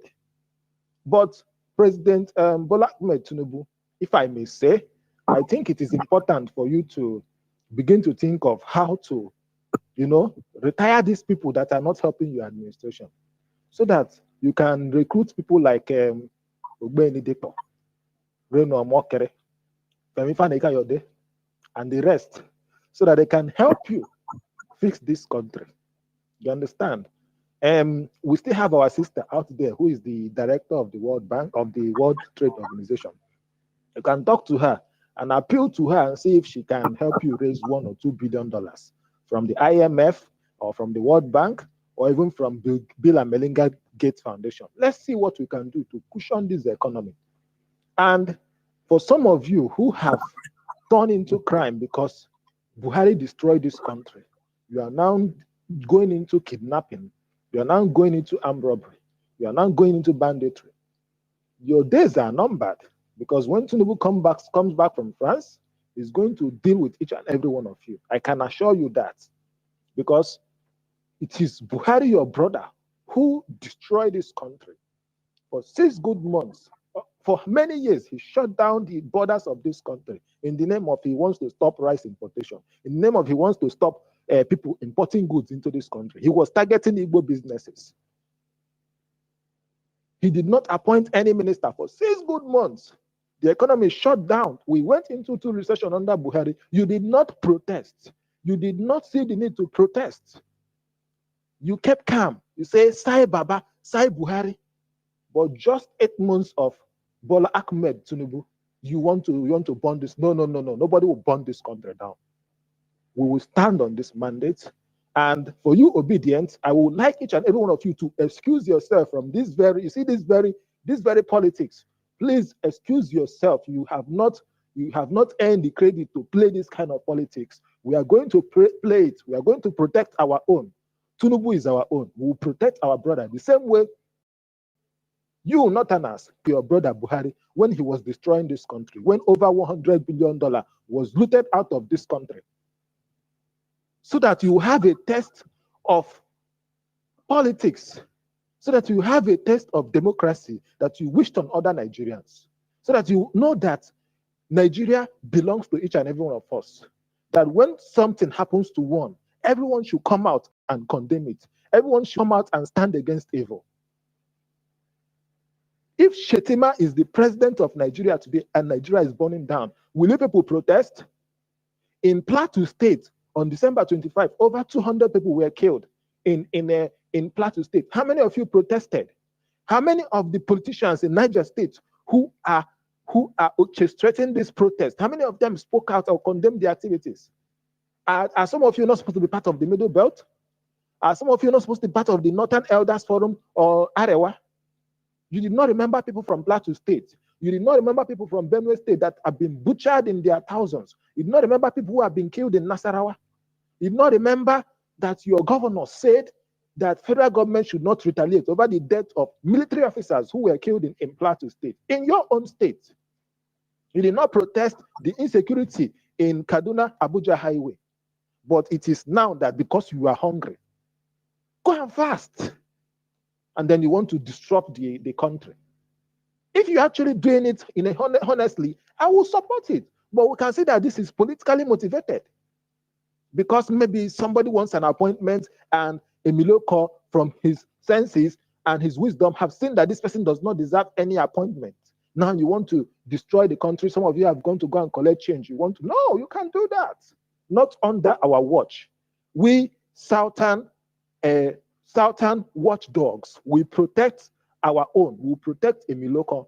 And for some of you Ronus who do not understand the politics that is being played, instead of you to continue to pray for Asiwaju Bola Ahmed Tinubu, you decided to throw him under the bus, including one Olaiya Igwe, who went to the sea or ocean to go and naked himself and wish Nigerians and wish Tinubu on Nigerians. Under 8 months, you could not stand on the mandate. You are complaining about hardship. Now Ogu go kill your papa Olaiya. Is this how you throw your brother under the bus? Now Ogu go kill your papa. Ogu, you see Ogu, you understand what Ogu is. You don't do Ogu, that. You don't. Ogu will deal with you. And all you Daddy. Ronus who were laughing at us before and saying that it doesn't matter, that master strategist, we need to use his brain. Let's use his brain. Let's enjoy this thing. If you complain, see, if you run your papa, you understand? You say somebody with fake certificates should rule this country. No problem. Let's enjoy the fakeness. I am enjoying it. You said P2B will never be the president of this country. Good and fine. Some people said instead of P2B to become the president of this country, they would rather die. Bandits, kidnappers, no problem. See, this dividends of democracy is going to go round, and there's no amount of Dr. Barry's that will stop these dividends of democracy from going round. I'm being honest now, and I'm being serious. Dr. Barry, I've heard you, I've watched you, I've listened to you speak on Mike on with Shenwo Kimbaloye. Yes, you are very, very vocal. I see you are very, very energetic, but please, this democracy, this dividends of democracy must go round. The same way the people who shouted Sai Baba in 2015 enjoyed it, the Ronus are going to enjoy it. Please, we cannot, you can see, I believe in dividends of democracy, like equal rights. It must go around equally. So that at the end of the day, every Nigerian would Danny, start rounding up. Would have suffered before you enough. give these people high BP. Start rounding up before you give them high BP. Would have suffered enough and would have understand that politics is all about picking the best. It's not about going to say, this person is my brother. It's not about saying Emiloko. It is not about saying it is our turn. It is not about going and chasing both people in Lagos and destroy their properties and stop people from voting during an election because they want to express their rights. We are not going to fight. We are non-violent people, but we, the watchdogs, will keep an eye on this country and make sure that everybody enjoy this loot equally, once and for all. Thank you very much. This is my last submission for the day. Goodbye. Good night, everyone. Danny, you cannot come and shake the table. You cannot come and start breaking tables left, right, and center. You're telling us good night. You go stay here. Oh my goodness. And you know how many people go on the tell you go turn the fire you see with what you're saying. Anyways, if you're telling me thunder, fire me, send that thunder to France. Direct the thunder. If you don't know, I can give you the address. I know where the people you need thunder to fire. I can go and fire them because it's not getting to me. Oh my goodness. Okay. Thank you very much, Daniel. I swear everything you said, even though it's sarcasm, in a way, but everything you said is, for me, I stand by it. I mean, in as much as we have some people suffering about, we say that, but then make everybody chop, have a taste of the medicine. Since they said we are 4 people sitting in the room, right? Now, how many of them they cry? So let's continue to watch. Let's continue to watch. And I believe maybe one day they are the ones that would be the repentant souls will be the one to chase the man out of that seat. But for now, I'm enjoying the whole the whole submission. Danny, I know say you don't spike some people. Okay, you just have to hold on, please, Captain. Captain, please, you have the mic. After Captain, then okay, we'll go. Then we'll have a new queue. Please. Nasa, Sir? Sir? Cap not speak before. Ogechuku, the same thing. Michael Jackson, he has not spoken. Oladeyo, he never speak. Where is Michael Jackson? Where is Michael Jackson? Habib never speak. Captain and Oge don't speak before. The Grooves don't speak before. We have like my DM. In fact, somebody have like call me. I don't know if it does allow your boyfriends to speak on this place or your those with the caution. It has to stop. I beg. Michael Jackson. Michael Jackson, I beg how you doing? You go to Michael Jackson, then Olade or Imperfect novice. I just want to take 30 seconds, then I will go down. I know to get plenty time. Okay, make it snap your break. After you yes, I've been one. Hold on, please. After you, we'll go to Michael Jackson. After him, come to Ola, then come to Habib. I beg that form, I beg. Nasa, everybody now. Oge don't speak before. The Groove don't speak before. I beg. Let us have new speakers. I beg. Then dip my DMs for the complaint. No vex. Thank you. Captain, I beg. 30 seconds. Then MJ. Bros, brother Barry. No verse, my brother. If you know they get 24 hours electricity for where you dey for Nigeria, they get food they very, very cheap. Everything is going very, very well for me in Nigeria. And Tinubu is the Federal Republic president of Nigeria. On his mandate, I stand. Do you understand? On October 10, 2020. You as a person. Excuse me now. Relax, my talk finish. But we as Nigerians and we as obedient government Nigerians, Ahmed Bola Tinubu remains an illegitimate president of Nigeria. And there's nothing sweet about Nigeria. There is nothing you can do about it. October 10, 2020. October 10, 2020. Scores of Nigerians were killed. Why they were protesting? They were called terrorists. They were called different kinds of things. Right? And today, according to the Constitution of Nigeria, protesting is constituting public nuisance and disturbing public peace. Anybody who protests in Nigeria is a terrorist. Anybody who comes here and tells us we should protest, you're a terrorist. You should be behind bars. You're a criminal. You're a miscreant. Yes. Now me talk them. And if you talk them too much, I will tag the DSS and the police and they will come after you. There is nothing you can do about it. Nobody must DSS, I'm here. Tag the DSS. The whole world knows that we protested against the criminality of our elections and nothing happened.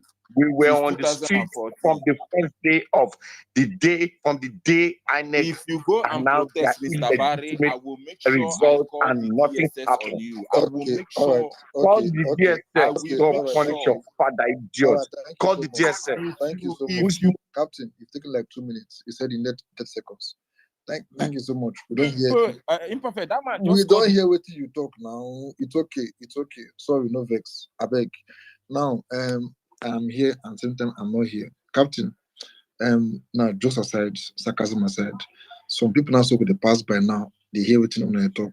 In fact, waiting all this sarcasm now, in next 3 years, when the campaign will start again, and these Abadurians, these shameless APC supporters, they must have recorded all these things now. They will take out the campaign say, well, you guys were saying that Tinubu was working hard. They're not going to tell people it's not sarcasm, Imperfect. You know what thing they pay me pass be say? We think say we wait for South, we sabi play politics, we they learn work. Okay, it's okay. Because during these people, their time, then go close mouth, watch you. they die. They Okay. you see, when I say when I be Mr. Barry, I don't know whether Mr. Barry and Christian. It is saying that you read Bible pass. Okay. It's Maybe okay. you read Bible pass. So. It's okay. It's okay. Let's move on, please. It's okay. Everybody calm down. I'm beg. MJ, I think you should go next. After you should be Ola, then come to. I called somebody earlier on. What did that person name? That guy the guy left or he went down to listener section. Okay, MJ, you go first. Then after you come to Ola. Thank you. Oh, thank you very much, Prophet. Good evening, everyone. It's been a while. I haven't been on the spaces in a few days, I guess. Anyway, I've been enjoying the conversation so far. I just want to comment on a few things I've heard while I was here. I'm not sure at what point we actually demarcated Nigerians in diaspora and Nigerians in Nigeria. From the best of my knowledge and in my own humble opinion, there is absolutely no difference. It doesn't make any difference to me if you're in Nigeria or outside Nigeria. We're all Nigerians. Whatever consequence that comes to Nigeria is suffered by every single one of us. So if we're saying that we expect a certain demographic, we expect the people in Nigeria to do something before we can support them, before we can join in, or before we can do whatever, that's being hypocritical. Because what exactly are you expecting, or what are our expectations in general? What do we expect people in Nigeria to do? All right, there's a lot that can be done from the very beginning. Since the last protest that happened in Nigeria, which was in October of 2020, since then, it suffices to say that Nigeria has been defeated in every sense, in every form, in every way. We are a defeated people. All right, the fact that a certificate forging drug peddler, a man who cannot be president anywhere else in the world, is your president, and neither the Nigerians in diaspora or the Nigerians in Nigeria had anything to do about it. Of course, we had a lot to say. The question is, what did we actually do about it? Nothing. All right? The man is still in power. So we cannot come here and apportion blames and saying, oh, Nigerians are not ready. We're all Nigerians. We're all not ready. There is no they and us. We're all the same. Okay? So until that actually changes, this is not something you can protest your way out of. The mess in Nigeria, there is no election that will save you. All right? There is no protest that will save you. What you need is an actual revolution. Like, heads need to roll. I'm not asking you to do anything to anybody. I'm just stating facts. You cannot protest or vote your way out of this mess. There are more serious things needs to be done. All right? Some of us witnessed the Arab Spring in our lifetime. Those who didn't at least read or heard about it. But the point remains that Nigeria as a country, the way that it is, it requires a collective effort, not even to rescue the country. For there to be any hope of rescuing the country, it's not even a guaranteed rescue. The fact that we are still saying, oh, this person has to do that, or this one has to do that, it doesn't work that way. All right? Even with our collective effort, it is not guaranteed that we can do anything to save this country. The least we can do is try. Okay? So that is that. And talking about protest, well, as people have already said, it's not today Nigeria became as terrible as it is today. It's been like this for a while. We had terrible 8 years. And the most devastating thing about Nigeria, and Nigerians by extension, is the fact that you could survive 8 abominable years of Buhari, 8 good years of gnashing of teeth and suffering. You survive that shit only to somehow end up with Emilokon and be calm about it. It's like when they say you're pushing someone to the war. I don't think there is a war for us. Somehow we managed to go into the war. I don't get it.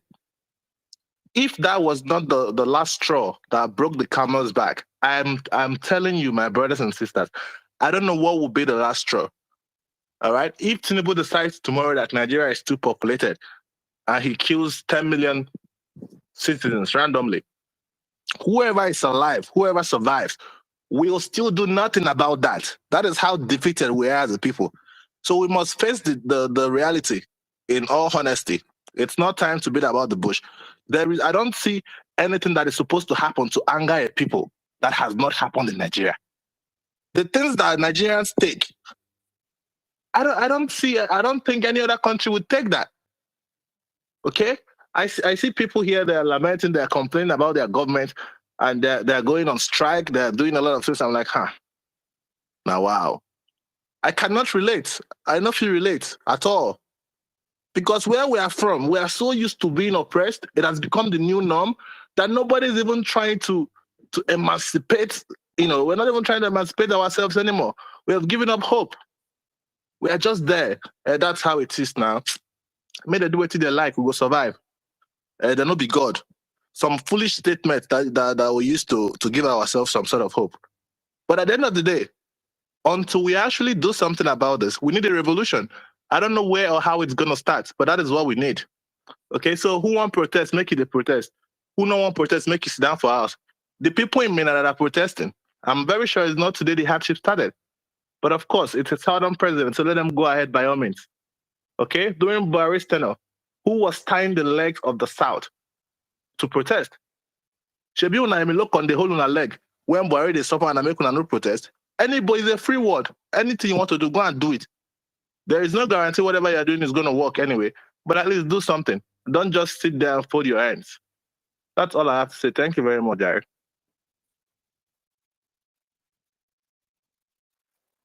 All right, thank you.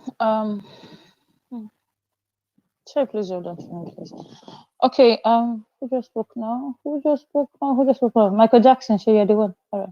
Thank you. So that submission. Okay, we have Oladayo. Please go ahead. Imperfect, please, can you help bring up Justice and Ifani? I don't know. I can't bring them up. Oladayo, please go ahead. 5 minutes, please. Thank you. Good evening, everyone. Good evening. I've been observing a lot of speakers that have spoken so far, and they have different views and different objectives. But what I can observe is that I realize that many of these speakers are still living in the past, like they are being hurt. And I realize that the result of the tribalism that our politicians have used as a weapon against one another in this country has affected a lot of Nigerians. The tribalism, the nepotism. So if we are still living in this past, there's no way we can move forward. There's a particular speaker that spoke about, I think this is Oge God. She spoke about what we can do. If you check the result of the last election, fine, that was a very nice pull-out vote for Peter Obi, but you realize that there are a little change. The suffered, the hardship actually changed the mindset of a lot of people, not only in the south or in the southeast or in the southwest. We have a lot of voters who are Nigerians who voted for Peter Obi in the north and in the north central. It shows that some people are actually learning, just like how someone used to say, he said you will learn the hard way. And someone said that maybe we have not reached that particular point, maybe we have not suffered a lot, because fine, we have some people in the remote areas that you will still realize that the kind of brain they have, what they are still thinking of, you still wonder why they are still voting for this particular people. So, but my point is, we cannot fold hands.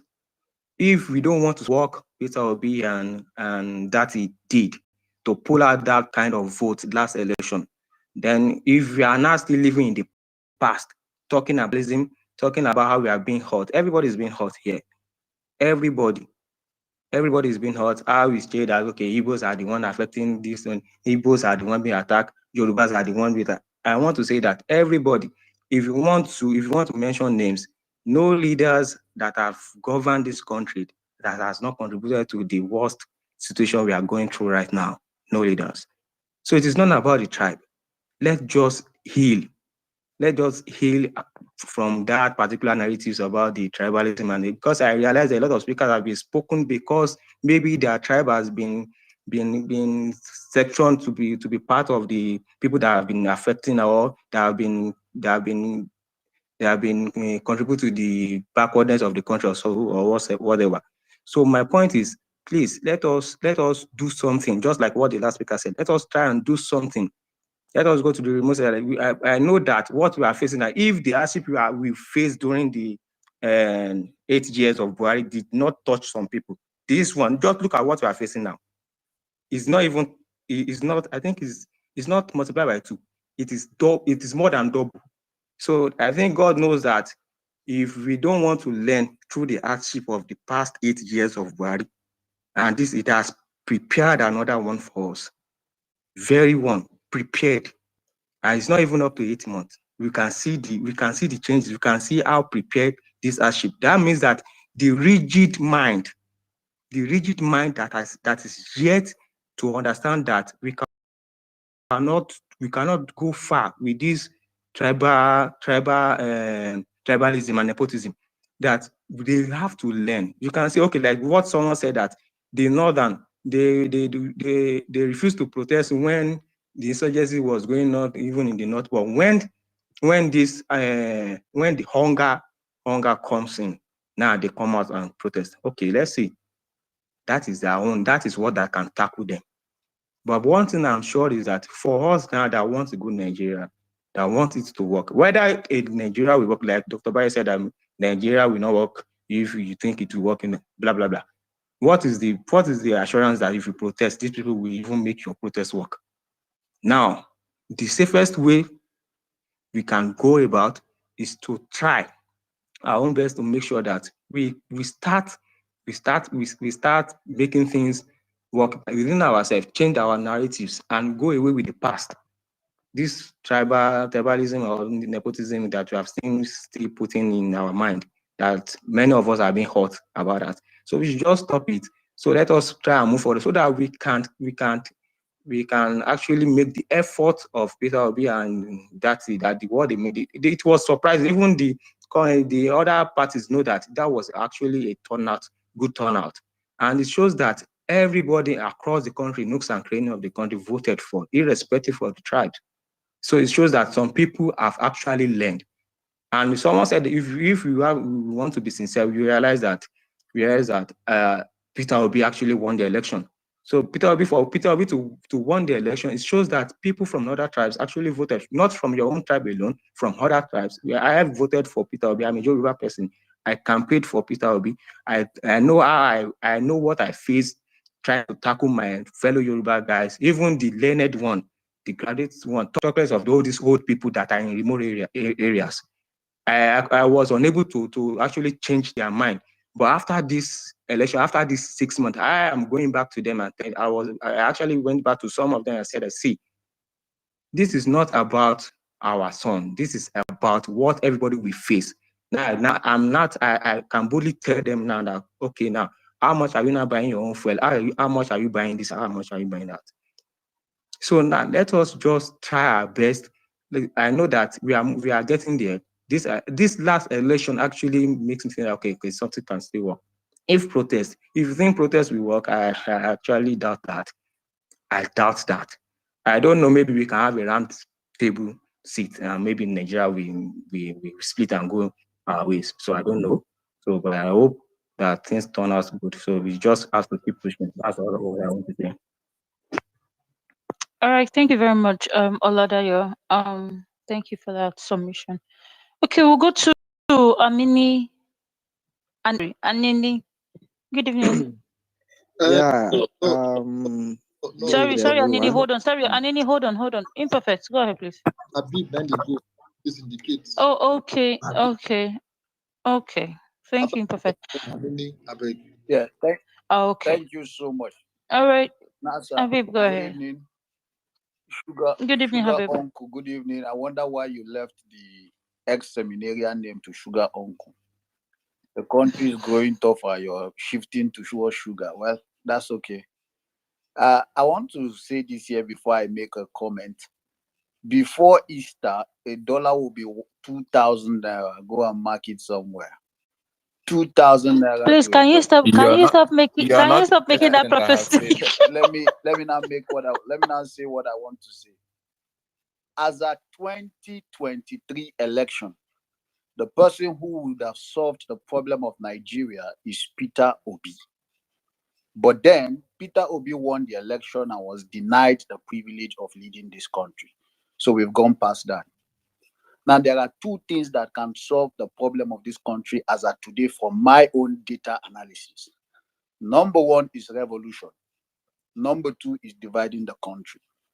Now, revolution in the sense that someone like Sowore should lead the march, not a protest. A protest will not get this thing well. You may end up protesting and promises being made like that Buhari made to end SARS protesters. Until today, nothing has been done about it. So protests will not solve this problem. We must remove from the executive to the legislative to the judiciary, remove all of them from the system through a revolution. Because if you keep saying a protest, you won't get the desired result. Now, I heard somebody here saying that when Buhari was in power, the North were not complaining. The truth is, it's not true. The Northerners were speaking up. We were crying out, even though our voice was not much. But then, what can we do?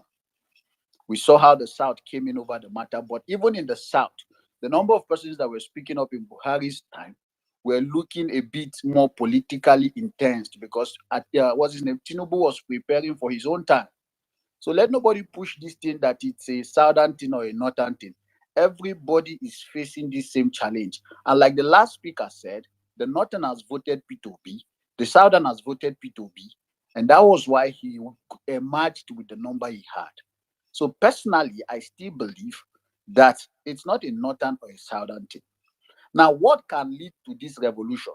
Number one is either we all agree and start making plans towards that. Personally, I'm still suggesting we meet or discuss with Sowore, plan with him. How do we get this thing done? That's one. Two, or we wait till the hunger knocks at everybody's door. Today, when you talk of insecurity, it's no more a poor man's affair. Even the king in Ekiti of recent, a woman was screaming that he was the one saying we should vote APC. Little did he know that the APC government, as of today, will eat his head. So it's not a thing of I have a bodyguard, I have money, I have this. As long as you are in this country, the challenges will force you out to join this revolution. So that is the second one Nigerians are waiting for now. You can see it in Niger State. Nobody mobilized anybody. It was hunger that brought them out. No politician mobilized the protest you are seeing in Niger. There is no politician. The hunger in town brought them out. You saw the women that were screaming all the way in Lagos when the president was driving past. It is hunger that is propelling that. Very soon, it will get to everybody's house. And by then, we will be looking for the Messiah that will lead the protest, which cannot be P2B. P2B cannot do anything at this moment. Until a revolution is done, then people like P2B or someone in those capacity can come in to fix the country. Second option is for us to go for division, regional government. Let everybody think of his territory. Because if we will be deceiving ourselves if we keep saying we are one. No, I still believe we are deceiving ourselves on that. We've not really agreed that we are one.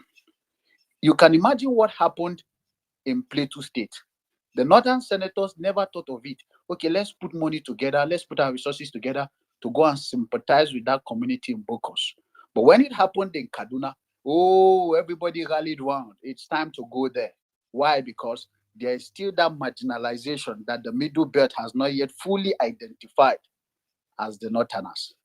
You take it down to the southwest. There was a bomb blast in the southwest, and then some persons are like, good. While others are like, no, it's not supposed. Ordinarily, if anything happens in Zamfara, in Borno, it should draw the attention of a southerner. Let's go and find out why Boko Haram is still there. But that spirit is not there. So we will only be deceiving ourselves by saying we are one country. No, we are not. We are not. It's either we remove those that are breaking this line and digging it deeper to expand their own agenda, or we take up the position of dividing this country into three. From the little I'm already seeing, if P2B had entered in 2023 even, I don't think there would be much he would have been able to do because of these corrupt people that will be in government with him.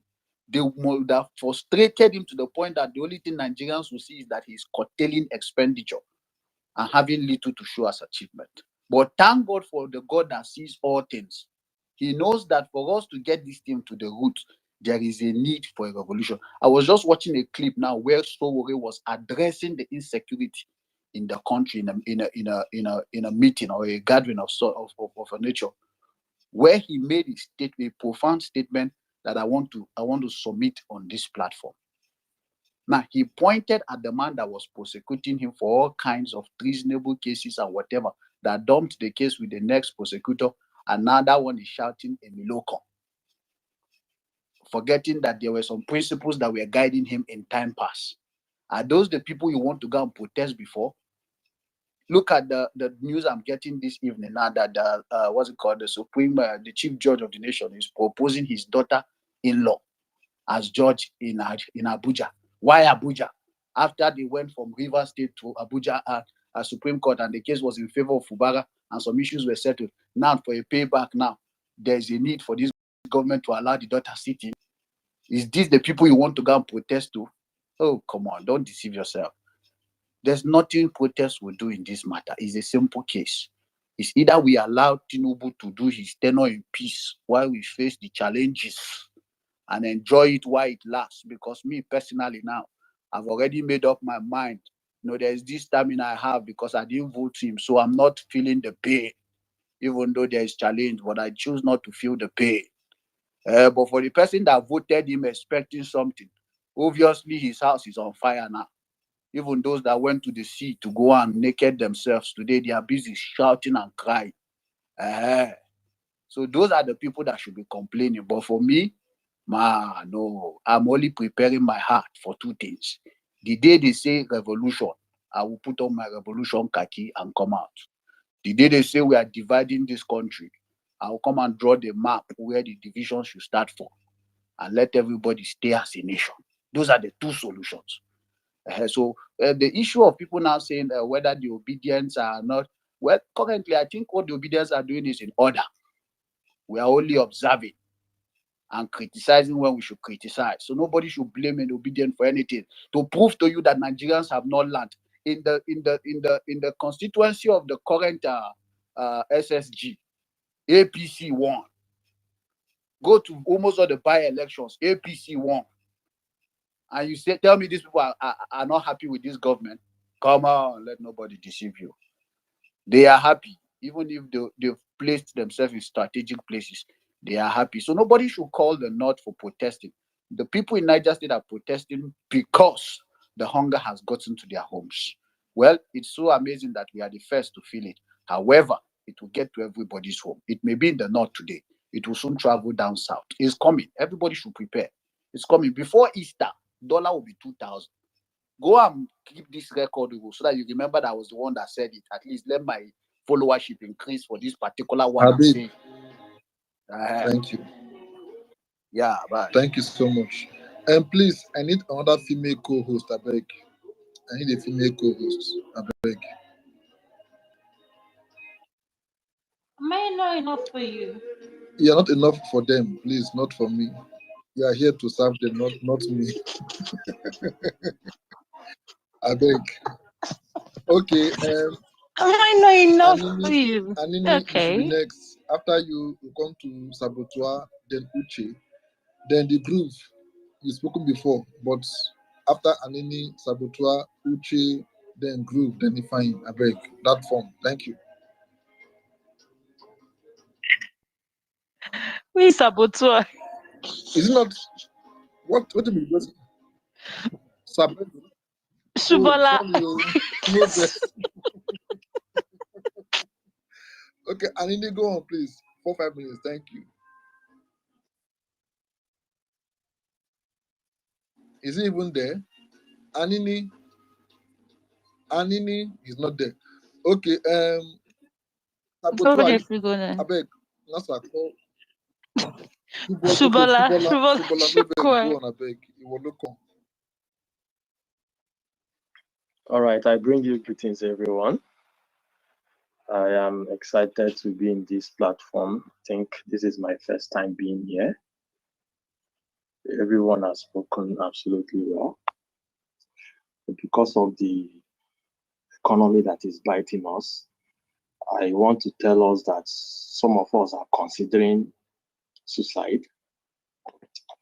I have heard it from two of my friends when we were discussing. And these are people that are doing well. At least they are doing white collar job, just that the job is not paying well, and they are considering suicide. And I asked them, instead of considering suicide, and you definitely know you want to commit suicide, why not hit the streets and start a protest? After all, the 2010 of the protest we did for ENDSears, it was started or orchestrated by selected young youths, and somehow it was led by a lady, and people were seeing what she was doing and how energetic she was from social media, and people picked it upon themselves and said, if this girl could do this, what am I sitting at home doing? So the revolution, according to what everyone has said, that it will not be televised. One of the speakers said two things, which I would also like to buttress on: the vision of this country or a revolution. Now, we all know that Tinubu doesn't even believe in one Nigeria. He said it before now. It is written and it is clear to everyone to see. If I'm in his shoes, I will share this country into 6 pieces. See, we cannot be deceiving ourselves. We have tried one Nigeria and it's not working. Why not let's try 6 Nigerians? That every political zone should go and do what? And lead themselves. And there is always the best comes out of competition, because competition has a way of bringing the best out of us.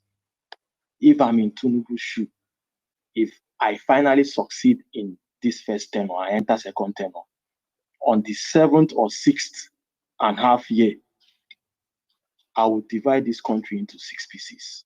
It is to our own good.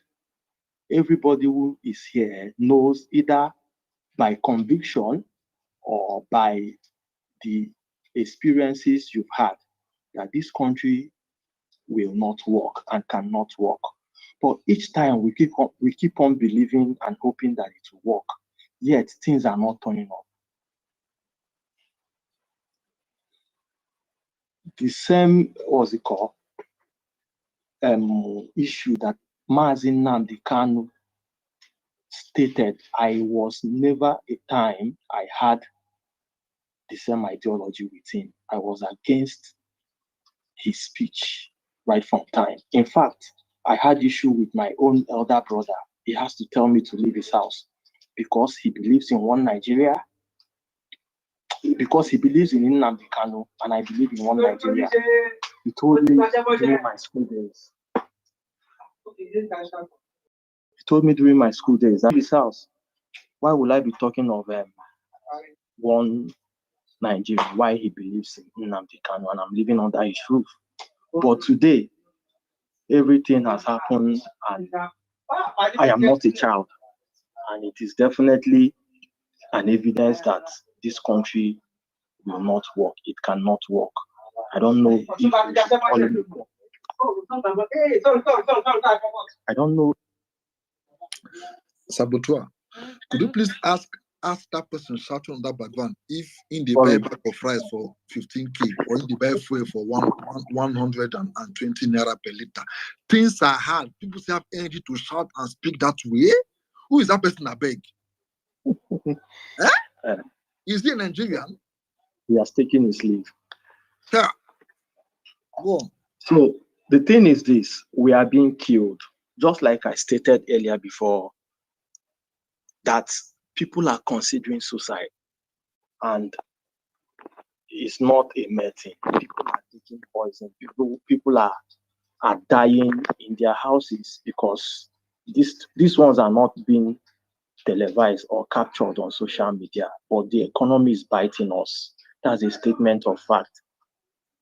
The consequences of the negligence of people seeing that because an Hausa man is on the throne, so they will not protest or they will not do anything against their own. Since it's their own that is suffering them, they will take it wholeheartedly.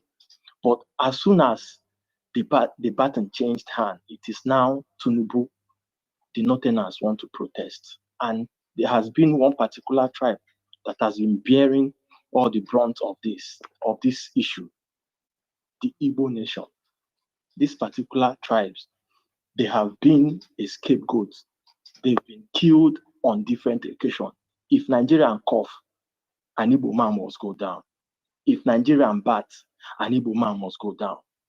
If Nigerian happy, an Igbo man must go down. If Nigerian they sad, an Igbo man must go down. The things that our parents told us about the Biafran War or the Nigerian Civil War, we thought it was a heresy. We thought it was heresy. But it is now happening in our own time. And somehow, we've been handicapped. We can't help it. When we thought we would have been able to pull a string was ENDSears protests. And somehow, we were cut short. If we don't divide this country, I think those who are closer to Tinubu should tell him this. Divide this country in your second tenure or divide it in your first tenure at the end. Division of this country is as easy as ABCD. If the person handling the mantle at that particular time decides to do it. Why it has not happened is because the person who is the president at any particular time does not want to do it. Now, before Tinubu got into power, he was talking about restructuring. He has gotten into power. The word restructuring has suddenly disappeared into the thin air. It does not exist. It has never been spoken. And it does not make any sense. If you can't restructure the country, divide the country. They came into power without any plan, and all of us are suffering. It doesn't make any sense. The two things I will say before I yield the mic is, let us speak, the youth. You are saying one Nigerian people are dying in different places, both the elite, both the middle class, both the children. Just like Nnamdi Kanu stated from 2014 or 15, that a time will come that our women will be raped, our children will be killed, our farms will be destroyed. These things are happening in our own eyes. And people will come out and say, one Nigeria.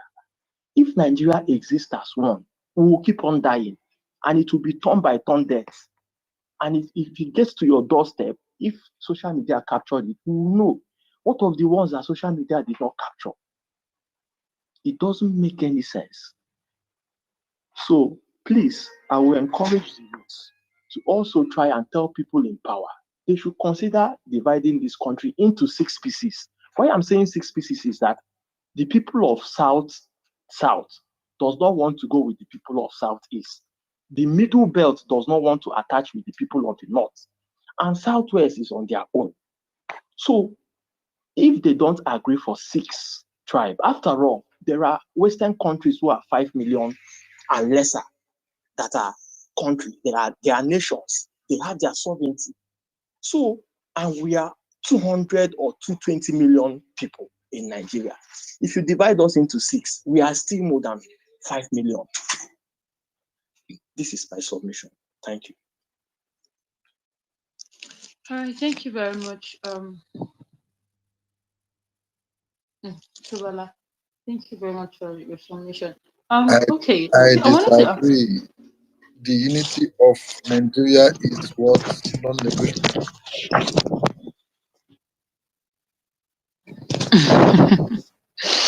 Anyways, Shubala, you were saying we should tell the youth. Sorry, I'm not going to ask you how old you are because first of all, you're a man, and I will not want to disrespect you by asking you that question. But then, aren't you a youth? Because from your voice, you sounded like a youth. I don't know, you might be married, but then, you're not up to 40, if I'm not mistaken. Aren't you a youth? Can't you also, lend your voice, if you don't mind me asking? And secondly, imperfect. What outcome the this thing? So I posted what sorry what oh God, was Field Marshal, what she on the Jumbotron, yes. I do. What happened? Can you imagine the fire, like after effect? Which This fire? is crazy. I don't exactly now the same. I don't know The if one, it's the the one one that in happened in Ada. Ada. I think so. I don't know. Like I'm seeing a Cisco something. Is this Cisco factory or something like that? Man, I yeah. don't know. Nigeria. Within the space of 2 months. We can't tell. Anyway, I don't know. I don't know what to say. I don't want to say it about it. No. Within the space of 2 months, fire everywhere. Ibadan, the explosion and voila. Okay, Uche, please. I think you're the next person to go. Please, you have the mic. Good evening. Okay, good evening, everybody. Good evening, the host. Good evening, NASA. It's good to be here. Thank you for giving me this opportunity to air my views. Now, I'll start by saying that I have lived in the north, south, east, and whenever it comes to politics or an election, Igbos are at the receiving end. Now, why do I say this? I was arguing with somebody this evening, and I told the person that if you're an Igbo man in Nigeria, because as we are talking, a protest is coming, and this protest is not coming from the east or south; it's coming from north. What we just saw today in Niger State is coming because these are the area, the poor areas in Nigeria, and believe me, they will not bear it. They will not bear it. Now, why am I saying this? If you're an Igbo man, please don't join any protest. Don't join any protest. Why do I say so? 2011, when we voted for Goodluck,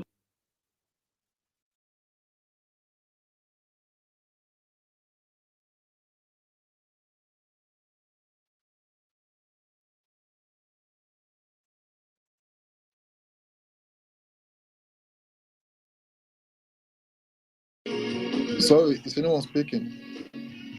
I don't know. I thought it was my own answer, but I was about asking you. Uche, are you there? Uche. I remember I could remember many people that were died, many houses that were burnt then. 2015 election, I was still in the north then. What happened? December 2014, most of us that are Igbos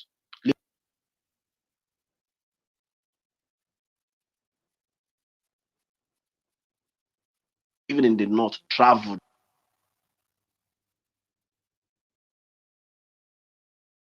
because of the tension. Uche, sorry, is it just me or she's breaking?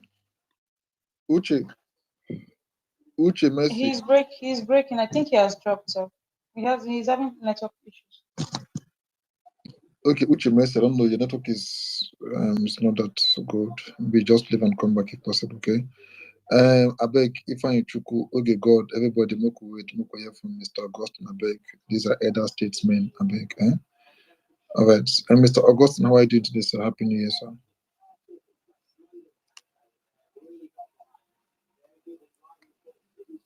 Sorry, Mr. Gosner, are you there? Oh, Happy New Year, house. Hi, thank you, sir. Domo, sir.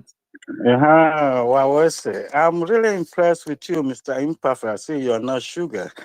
However, thank you I so still much. follow, and I greatly appreciate what you're doing for Thank you so much. Nigeria as a whole, holding this town hall meeting. What you're doing is like checking the polls of Nigerians, both in diaspora and in Nigeria, what they're thinking. However, it's the same thoughts revolving over and over. Nigerians are very educated, we all know. There are some PhD holders in this house. They have gone through this. They have rational, reasonable faculties. The problems are there. We all know the problems are there. We see them, we feel them, we experience them. We can talk from now to next year, nothing is going to change, which is agreed. However, there are possible solutions to this, like some speakers have said.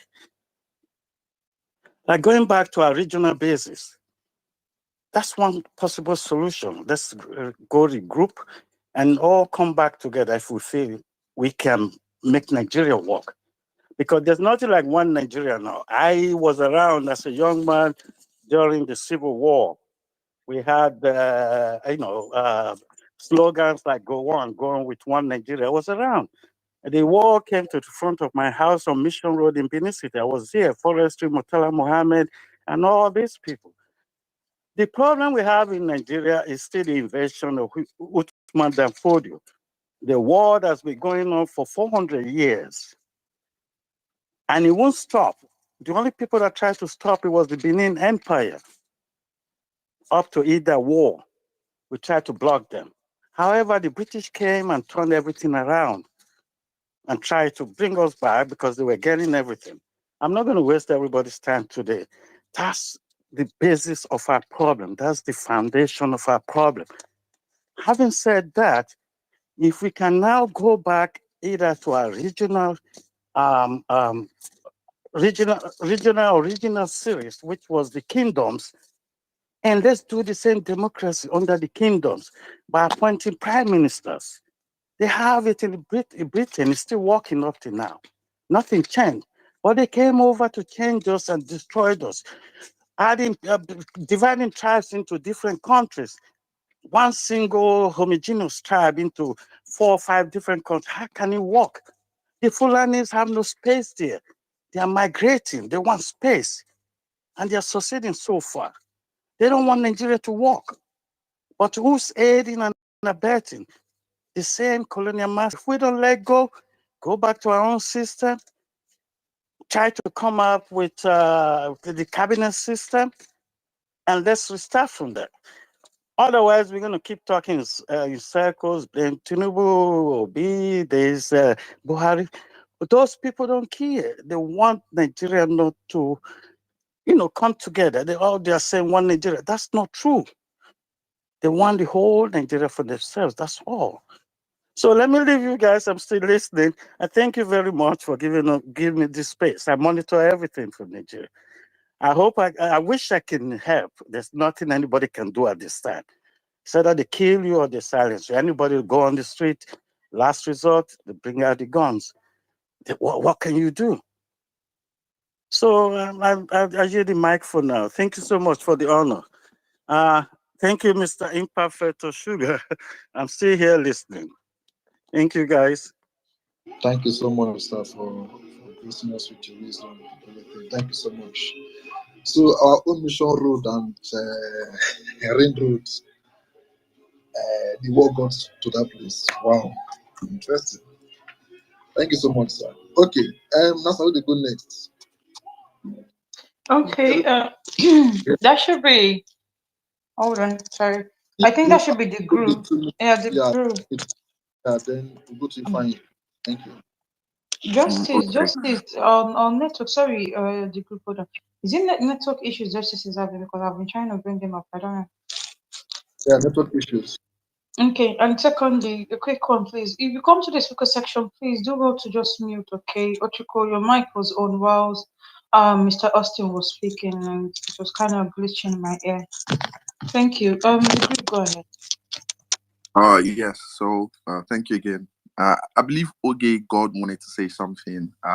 She interrupted you, NASA, after I spoke the other time, and I felt like she wanted to say something regarding what I said.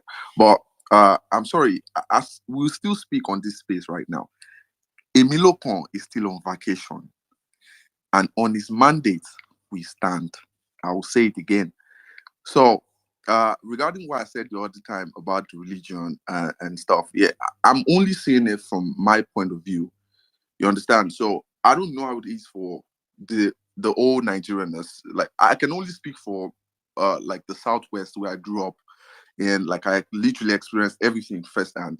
So today now I came across a tweet where the GO of the Redeemed Church said we need to pray against.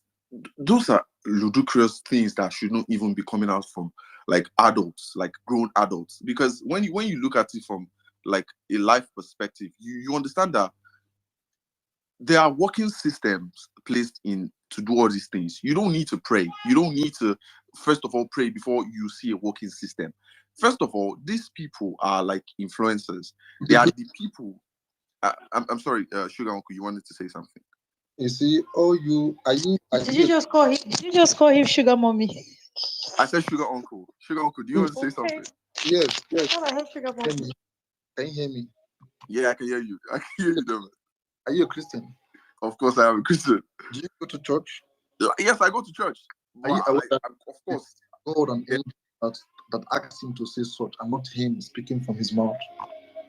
Oh, it was God that asked him to say. We should learn to respect men of God in Nigeria. Okay. God that asked him to say. Okay. So when Nigerians were dying, God didn't ask him to say.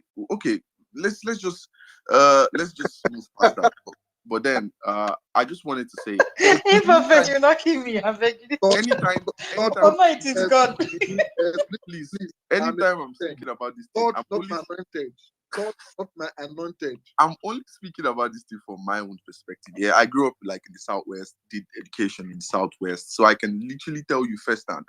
Taking Ekiti State for as an example now, Ekiti State has like the higher amount of professors, and you cannot tell me that none of them is able to sit down critically and influence the decision of the Ekiti State people at large. The only thing they know in their head is just tribalism, tribalist ideas. That's the only thing most of them know over there.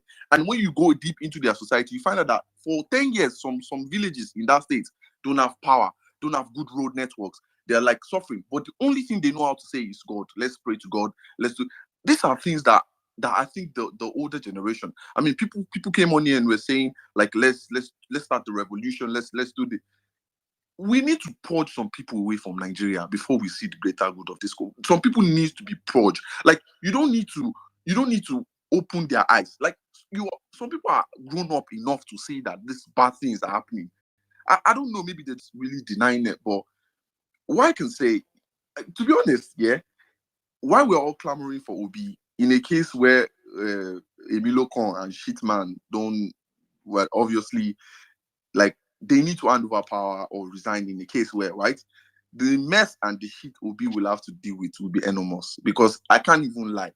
Even if they leave at the end of the 4 years tenure and what's it called, Obi will have to go in. Now, this man will have to clear a lot of messed up. And if this revolution will not happen now, oh God, hey, now people are still suffering. I think I don't expect anything from a party where, let's take the lockdown as an example.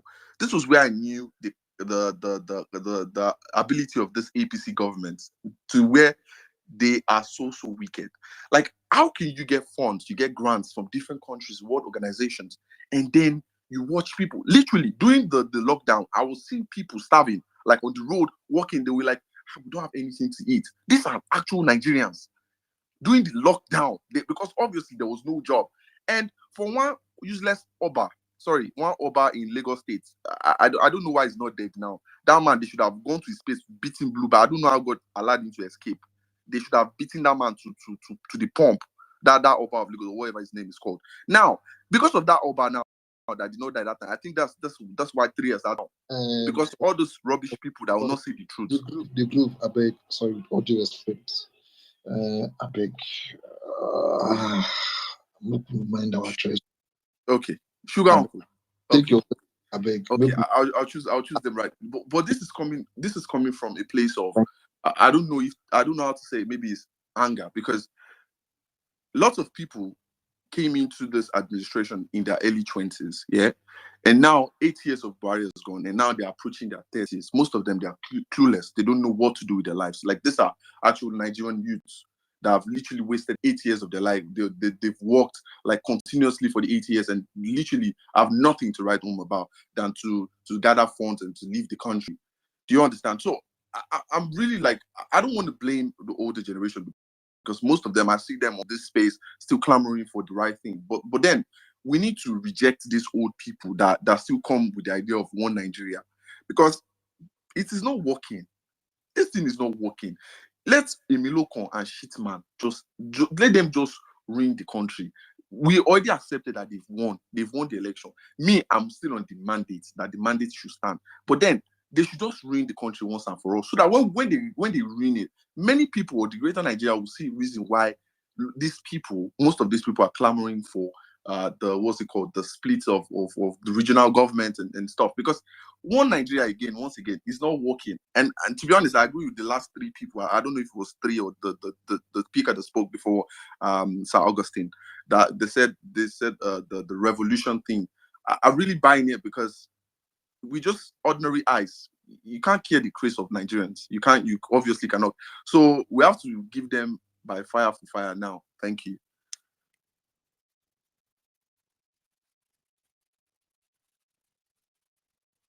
All right. Thank you very much, the Groove. Thank you for your submission. Okay, good. Right? Quickly, please. If Okay. is having network issues, Oh, okay. I thought he has spoken before. All right, fine, go ahead. No. Can you hear me? Yes, please go ahead. Yeah, actually, I would like to make my own little contribution on this matter that is going on.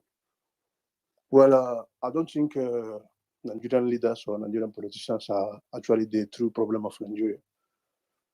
I think the true problem is the Nigerian citizens, who are so relaxed and so docile, who accepted a few people, let's say few leaders or politicians, to take over the country.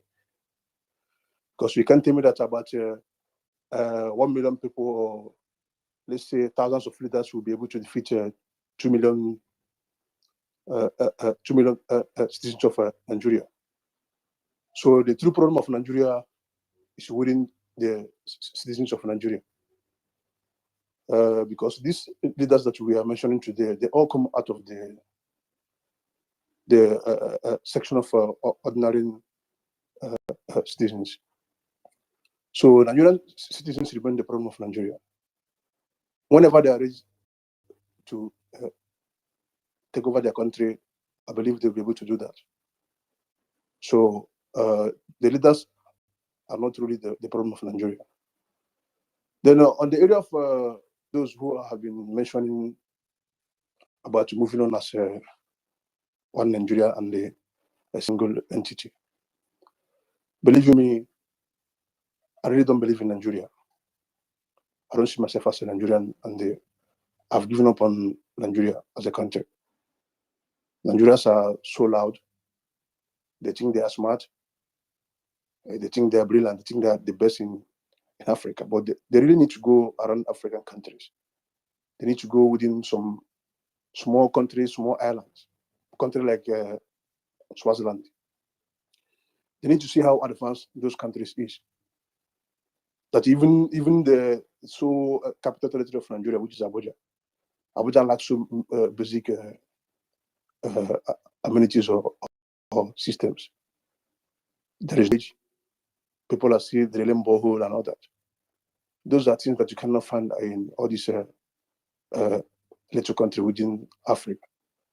So I wonder why we should keep on deceiving ourselves, believing that we are the giant of Africa, whereas in a real sense, we are very backward.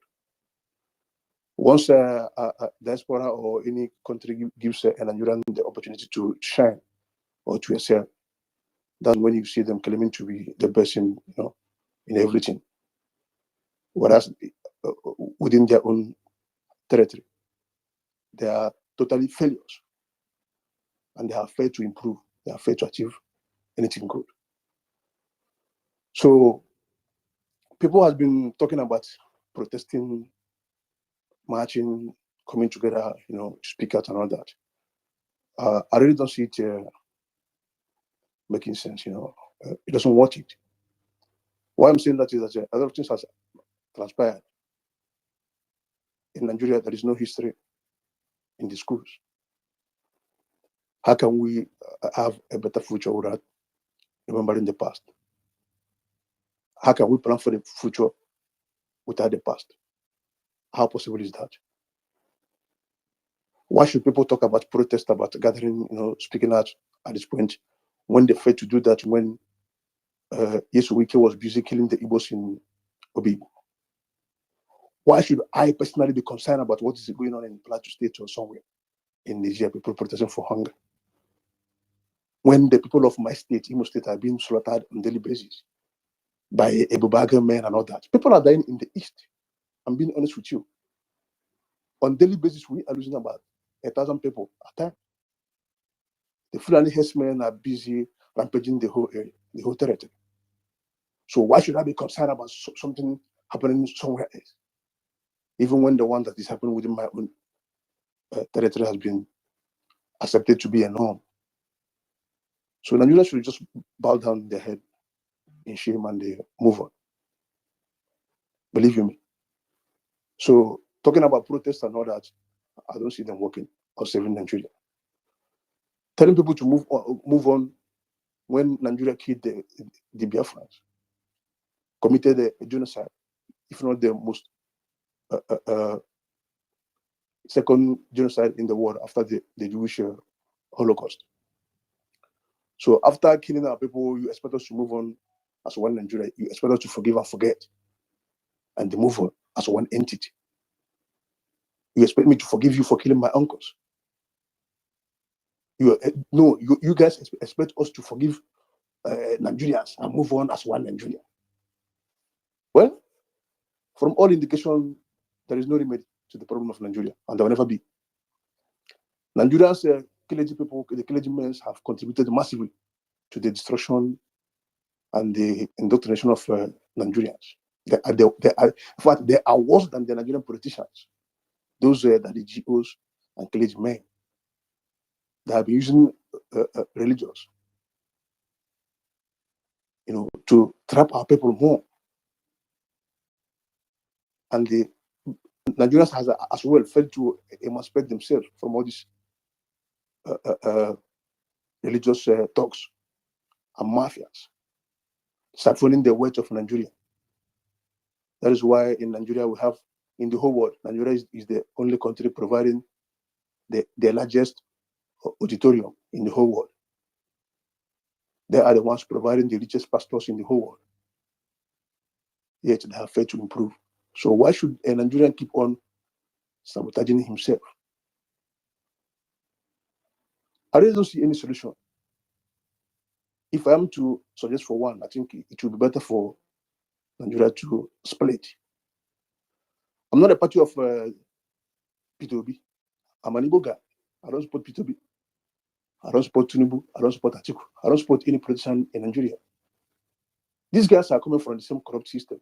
P2B is a member of, from Apoga to PDP before he joined APC.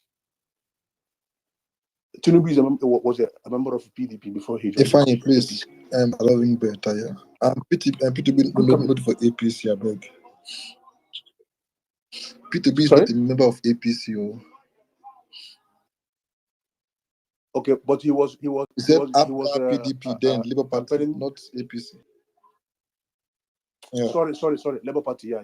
Thank you for that correction. Yeah. So I'm not a fan of any of all these parties, because these are the same people. Okay, let's assume P2B is going to do well if he's given the chance to lead Nigeria. So after leading Nigeria for 8 years, making Nigeria, a better place to be and all that. He will then hand over the same system to Katoria, who will use stick to rule Nigeria. The Katoria will end up messing up the whole system again. Our Nigerians will start looking over for someone else to come and get Nigeria fixed. Okay. Why should we keep on patching Nigeria? Nigeria. Nigeria is gone. Thank you so much. Nigeria is heading to the same direction that Nnamdi Kanu has prophesied. It's on its way to Somalia. All right, thank you so much. So I believe the best remedy is to divide Nigeria. Let people go. Okay. We should go back to the way we were. Thank you so much. That's my own submission. Thank you. Thank you so much. Thank you so much. So, okay, God, please. All right. 4 minutes, I beg. Imperfect. It's my turn now. They say 4 minutes. You have spoken before, please. 5 minutes. You might likely be the last speaker, actually. So go on, please. I have tried for today. Oh, well done, sir. You don't try. Okay. I actually had questions for Williams and then something to say to Groove. Unfortunately, they are all not here anymore. Anyway, to Williams, just in case he'll be able to get back and listen to this recording, I was going to ask him if he was born in the diaspora or if he was born in Nigeria. Sorry, somebody's mic is... He was born in Nigeria. Solomon, please mute him. Okay. If he was born in Nigeria, what did he do to make Nigeria better before he left for the diaspora? Because coming on... He was like 13. So what did he do? Because at 13, you are already a young adult. He's a teenager. What did he do? I disagree, sir. I disagree, man. It's okay for you to disagree, but I will still ask him that question. Okay, even when he went to the diaspora and grew up in the diaspora, grew into an adult in the diaspora, getting all the knowledge, what did he do with it to make Nigeria better? The second question is, what would he have done differently if he was in Nigeria? And then the third thing I wanted to say to him is, many times, because when he was talking, he talked about the elections, he talked about how much he invested, the money that diasporans invested in Nigeria during the elections, which will forever be appreciated. Every time and anytime we're going to talk about the fight we put up last year, we will forever appreciate our diaspora Nigerians for how much they invested their sweat and their money in making us get to the point we got to in the last election. But I always point out to as many diasporans that try to make it look like they were the ones that gave and those on ground did not. Because it sounded like Williams was coming from that point of view when he was saying those on ground are not ready. We are not ready to do anything. And then he now went into how much he invested during the elections and all that. Diasporans gave their sweat and gave their money.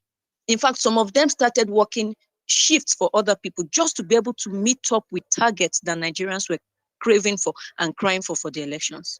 But for each kobo, for each naira, for each dollar that was sent over to any Nigerian that was on the field working, the Nigerians that worked gave their lives. Diasporans gave their sweat, we gave our lives. For every time we were out on the field working, we were at risk to be killed. So I want to beg for as many diasporans that feel they give better than those that were on ground. You didn't give better. You gave so much and it will be forever appreciated. But we shouldn't come to that point where we begin to equate, try to weigh we gave, you people did not do as much as. Let's stop doing that. Please, I want to beg diasporans, stop doing it. Stop. Okay?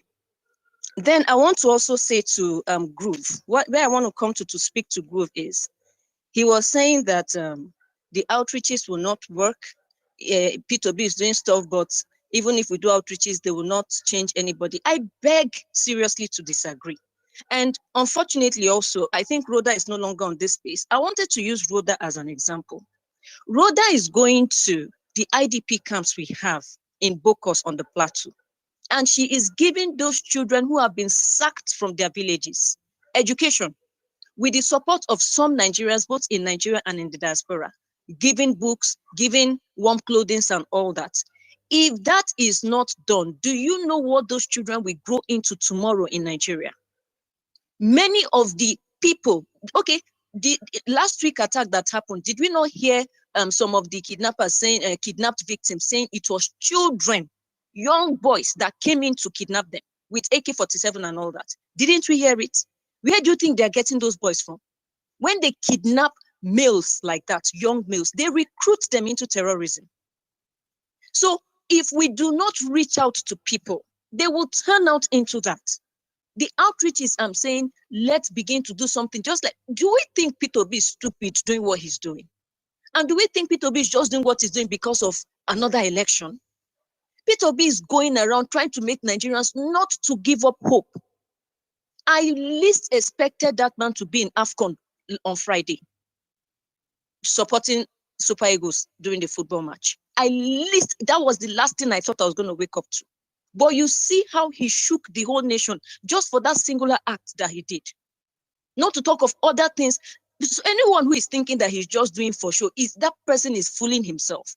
Because, okay, even when they killed in Kaduna, the so-called military mistake that happened in Kaduna's north, P2B was the first politician that went there, visited, and gave them something before the El-Rufais now remembered they were supposed to do it.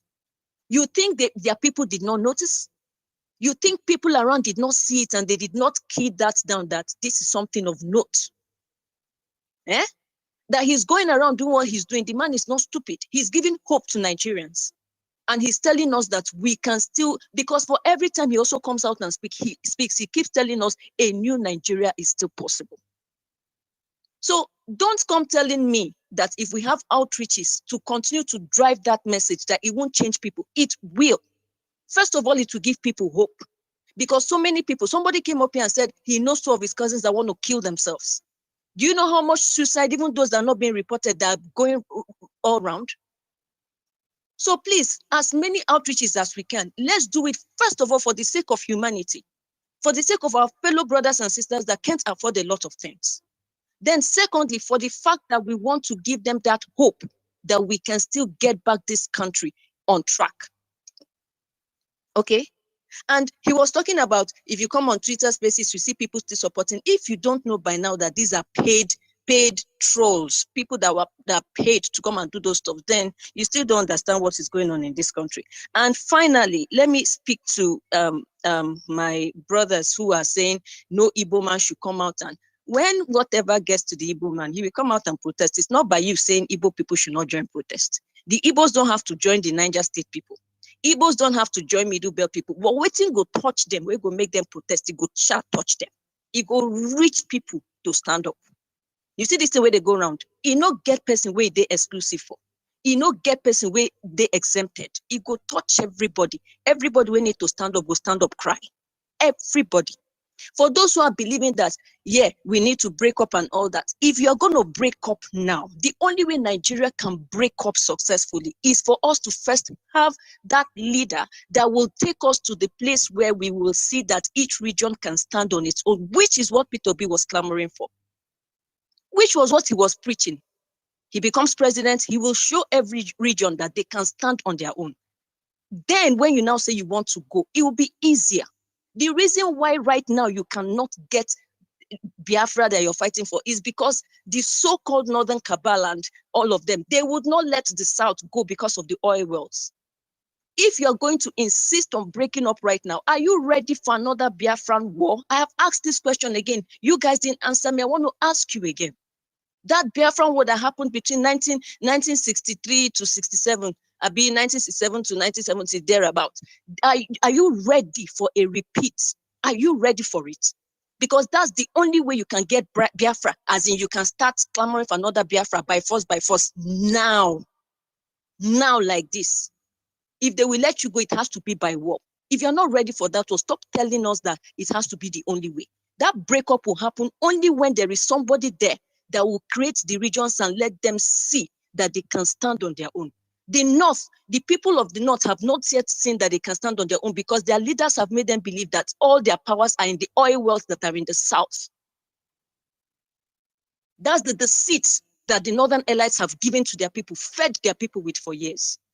Until that changes, the Biafra you're clamoring for will not work. It won't happen. So if you keep saying you are not standing for P2B, he's one of them. Well, you will have to wait till forever. Because if you don't stand for the right grounds that will give you the backing for you to break up, you will never get that breakup. Okay? He will rule for 8 years, and what will happen? He will give it to another Fulani man, Katurera. I bet they talk that kind of thing. They talk that kind of thing. He will set us on that track where by the time he's handing over to somebody else, he will be the person that will take this country to the next level. That is if we remain, we decide at that point. Because we don't even know what Peter B wants to come and do. That's the sad thing. Anyway, those are the things that I just came to put out here, especially for the outreaches that I talked about. It will go a long way to change a lot of hearts. It will. Thank you, and I yield the mic.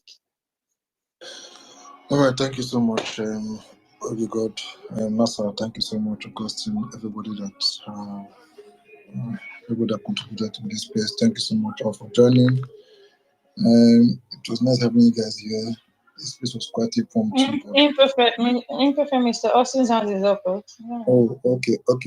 Mr. Augustine, wants something quickly, sir? Again, I thank you all. I thank you, Mr. Imperfect. You're doing a wonderful job. And I will, if you need me in any way to encourage you to continue this town hall so that Nigerians across the ages we have a voice to vent or contribute to what you are doing. However, I want to say this to the General House. A lot of time passed during the ban of history in our school curriculum. We suggest that we all go back to go study the history of not just Nigeria, that West African region, pre-colonial and after colonial era. There are tools out there now. You don't have to wait for the government to allow you to do that, to study the history of that country. That it was just a business setup, which is still running as shares over there under Lever Brother or Unilever. So if we want to continue this debate, which Mr. Imperfect, please continue to do, let everybody go do their homework and come back here and let's, review our school of thoughts if Nigeria will really work. Honest conversation. I love the culture. I love the way we are culturally together now. We have strength, we have everything. But there are some distractors, which was based on the design of that country. The people that don't own any land there, they won't let it succeed or survive. That's the intention, and it will continue. The old ancient Benin Empire tried to stop them at Ida. That's where we are. Go back and check the map before the British intervened. You will get some insight into what I'm trying to talk about here. We don't have all day. So, Mr. Imperfect, I thank you again for giving me the opportunity to bring this up. Thank you so much. I appreciate you. Bye all. Thank you so much for passing by. Thank you so much. So, everybody waiting at this place, thank you so much for joining. I beg, if anybody said anything I never liked in any way or form, please, my apologies. I beg, make no vex. I beg, take off the Master, thank you so much for being here. You've done a wonderful job. And for my previous co-hosts, Franny and Odiara, thank you all. Everybody, I beg, everybody, please have a nice day and pray for a more peaceful Nigeria. Guys, do have a nice evening, have a nice day. Cheers. Bye, guys. Nasa, good night. Good night. Take care. Bye, guys. Good night. Bye.